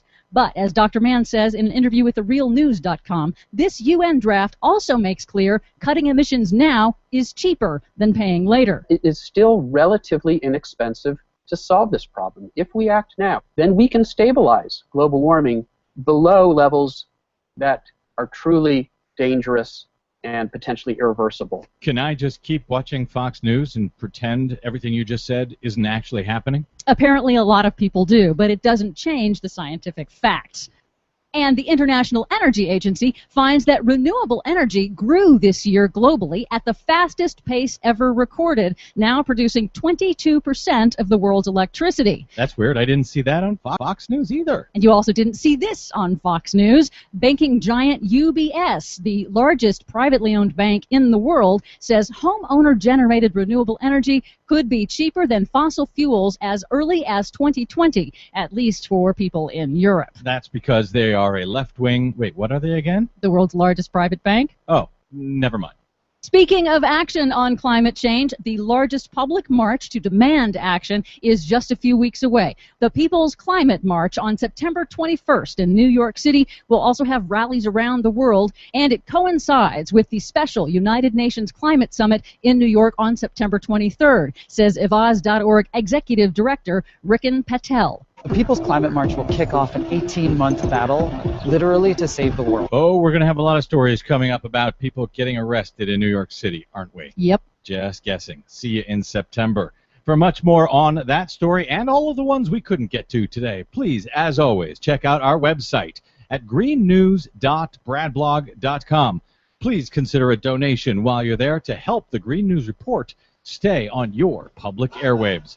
From bradblog.com, I'm Brad Friedman. And I'm Desi Doyen. And this has been your Green News Report. See you in September. See you when the summer's through. Disorder in the house. There's a flaw in the system. And the fly in the oil and the storm bring the whole thing down. Floodgates are open. We've let the demons loose. The big guns have spoken. And we've fallen for the roof. Welcome back to the Rick Smith Show. Check out the website, thericksmithshow.com. Questions, comments, something on your mind, you can email me, Rick at thericksmithshow.com. Flood of emails over my comment on being blacklisted, and the story. Look, I've had that story a number of times. Dick Boyd, gave me that story, and I've heard that from a number of other people. But Bill, Janice, Sarah, Randall, and Carl all sent emails saying, "Hey, it's happened to me at one point or another." Two of them on workers' comp. Anytime you go for a job, the first thing that they do is, have you had any injuries on the job? And they always, in these two stories, end up holding it against them. And, again, that's not how it was supposed to be, but it's what's turned into. Two people said, it's changed their life.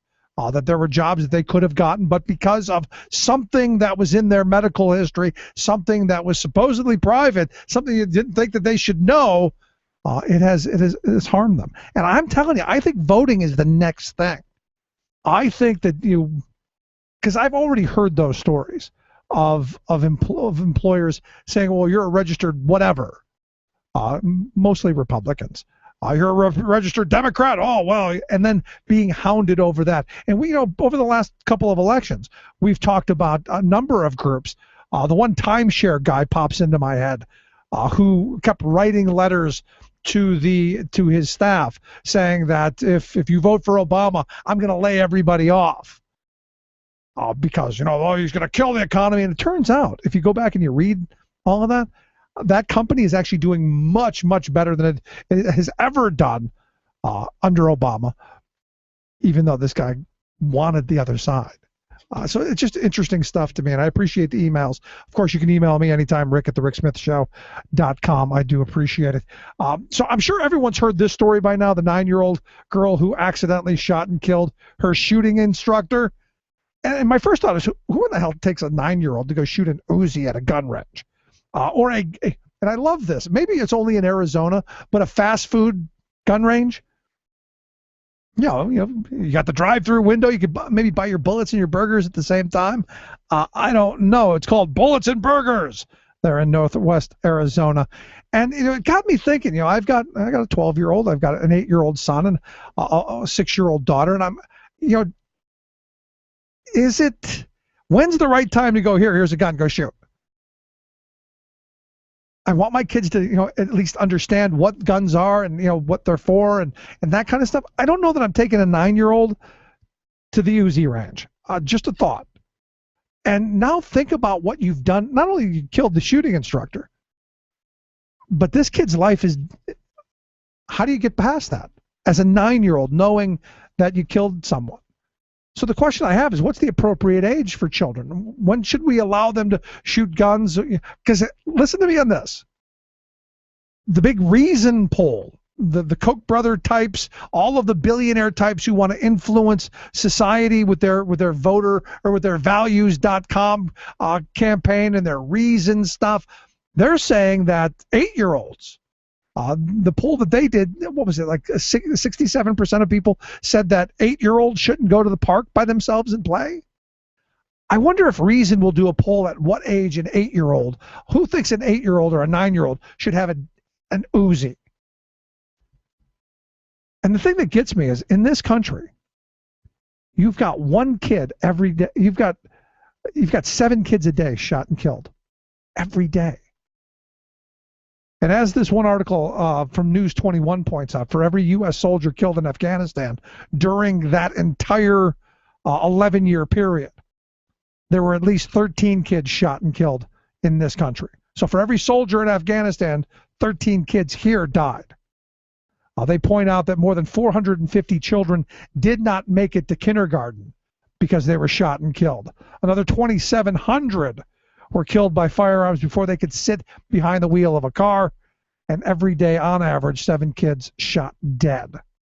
According to the News One investigation, a child or youth in this country between 2002 and 2010 found that at least 28,000 children and teens 19 years and younger were killed with guns. Teens between the age of 15 and 19 made up 2/3 of all youth deaths here in the U.S. Most of them killed by firearms. 62% were murdered, and the majority of victims were black children and teens. Suicides accounted for 25% of firearm deaths, the majority of them white. More than 1,100 children and teens were killed by a gun that accidentally discharged. We were just looking down the hole, and so the question I have is, what age? What's the right age? And is it something that we should be promoting? I mean, you've got the NRA who promotes gun safety, and look, I'm not against the idea of teaching kids how to be safe around guns. I'm just not so thrilled with the idea of, here's an Uzi.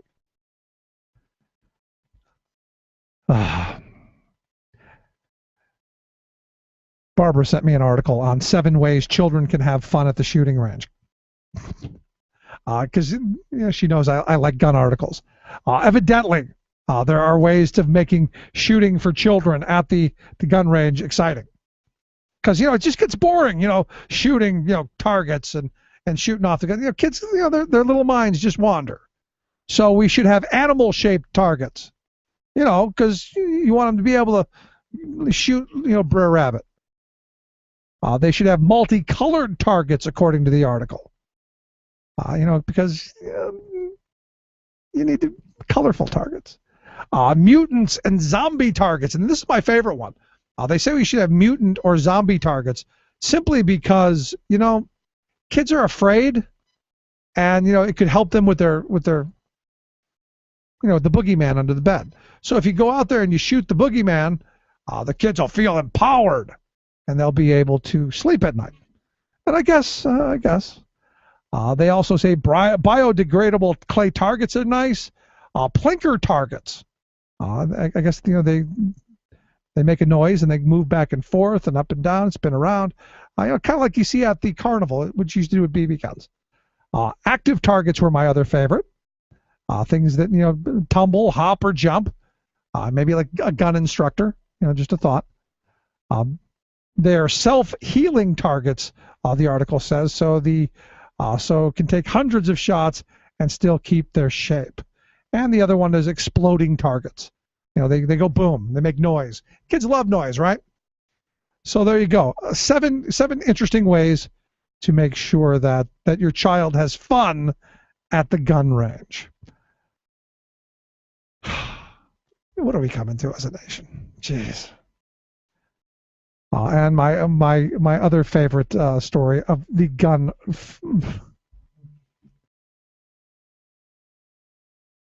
At some point, I hope, and I bring these stories and I shake my head and I like many people just exasperate, are you kidding? Enough already. We cannot have a common sense conversation on who has guns. Evidently, these idiots in Connecticut, they were playing a game of Russian roulette. I'm not kidding. Via video chat. Two guys, I guess, were in one room. Another person was in another place. They're playing Russian roulette. There's a whole who knows what. They spin the thing. They pull the trigger. One guy shoots himself in the head, and fortunately, he will not reproduce. The guy who was with him evidently freaked out, didn't call police for, I guess, 14 minutes, according to the video, according to chat logs. And he's going to be charged. He's been charged with criminal possession of a firearm, reckless endangerment, tampering with evidence, and possession of illegal narcotics, being held on $100,000 bond.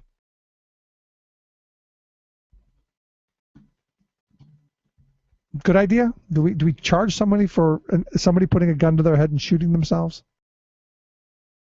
And on the Rick Santorum front, Tricky Ricky is going to destroy Hollywood, he says. Tricky Ricky believes he's going to use the churches to produce movies and then show the movies in the churches, thus destroying the cinemas because they're the devil's playground. He's hoping to usher in a new dawn via this I'm going to say it, documentary, One Generation Away, which is being released by Echo Light Studios. It is the faith-oriented film production company that Santorum says is going to bring down the cinemas. Churches are free to set ticket prices. Echo Light gives a deal at $5 for every ticket sold. So I guess, here's the I give him credit. He's realized his political career is over, and maybe he's going to who knows. I cannot wait. The redemption. Never mind. I'm not even going into that. Anyway, we're about ready to kick off the Labor Day weekend. Over this next couple of days, think about the story we talked about earlier.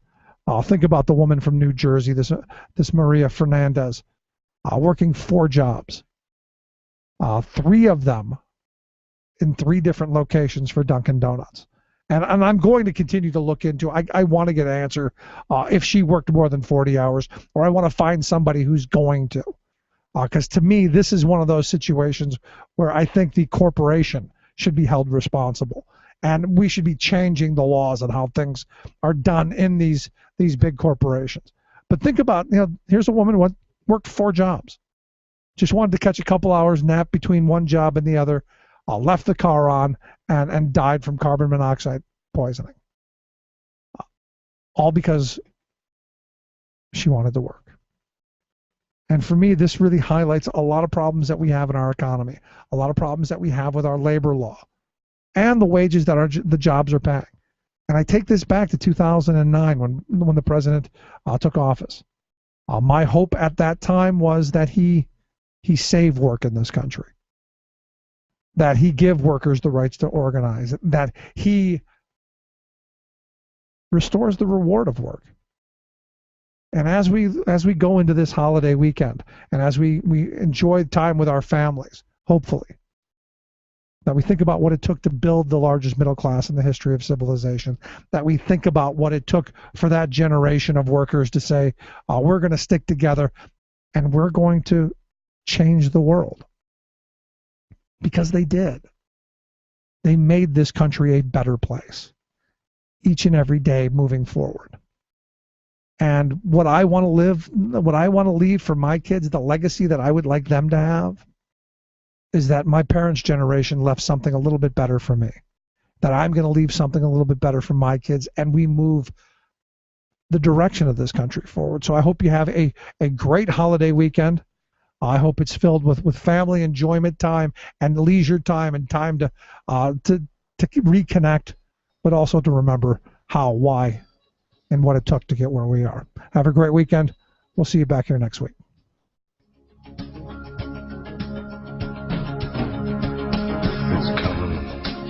You've been listening to The Rick Smith Show. Together, we can make America better. Email rick@thericksmithshow.com or interact with us anytime at thericksmithshow.com. Until next time, this has been The Rick Smith Show, where working people come to talk. Its color like tide flood beneath the lunar sway, imperial, mysterious, in amorous array. Democracy is coming to the USA.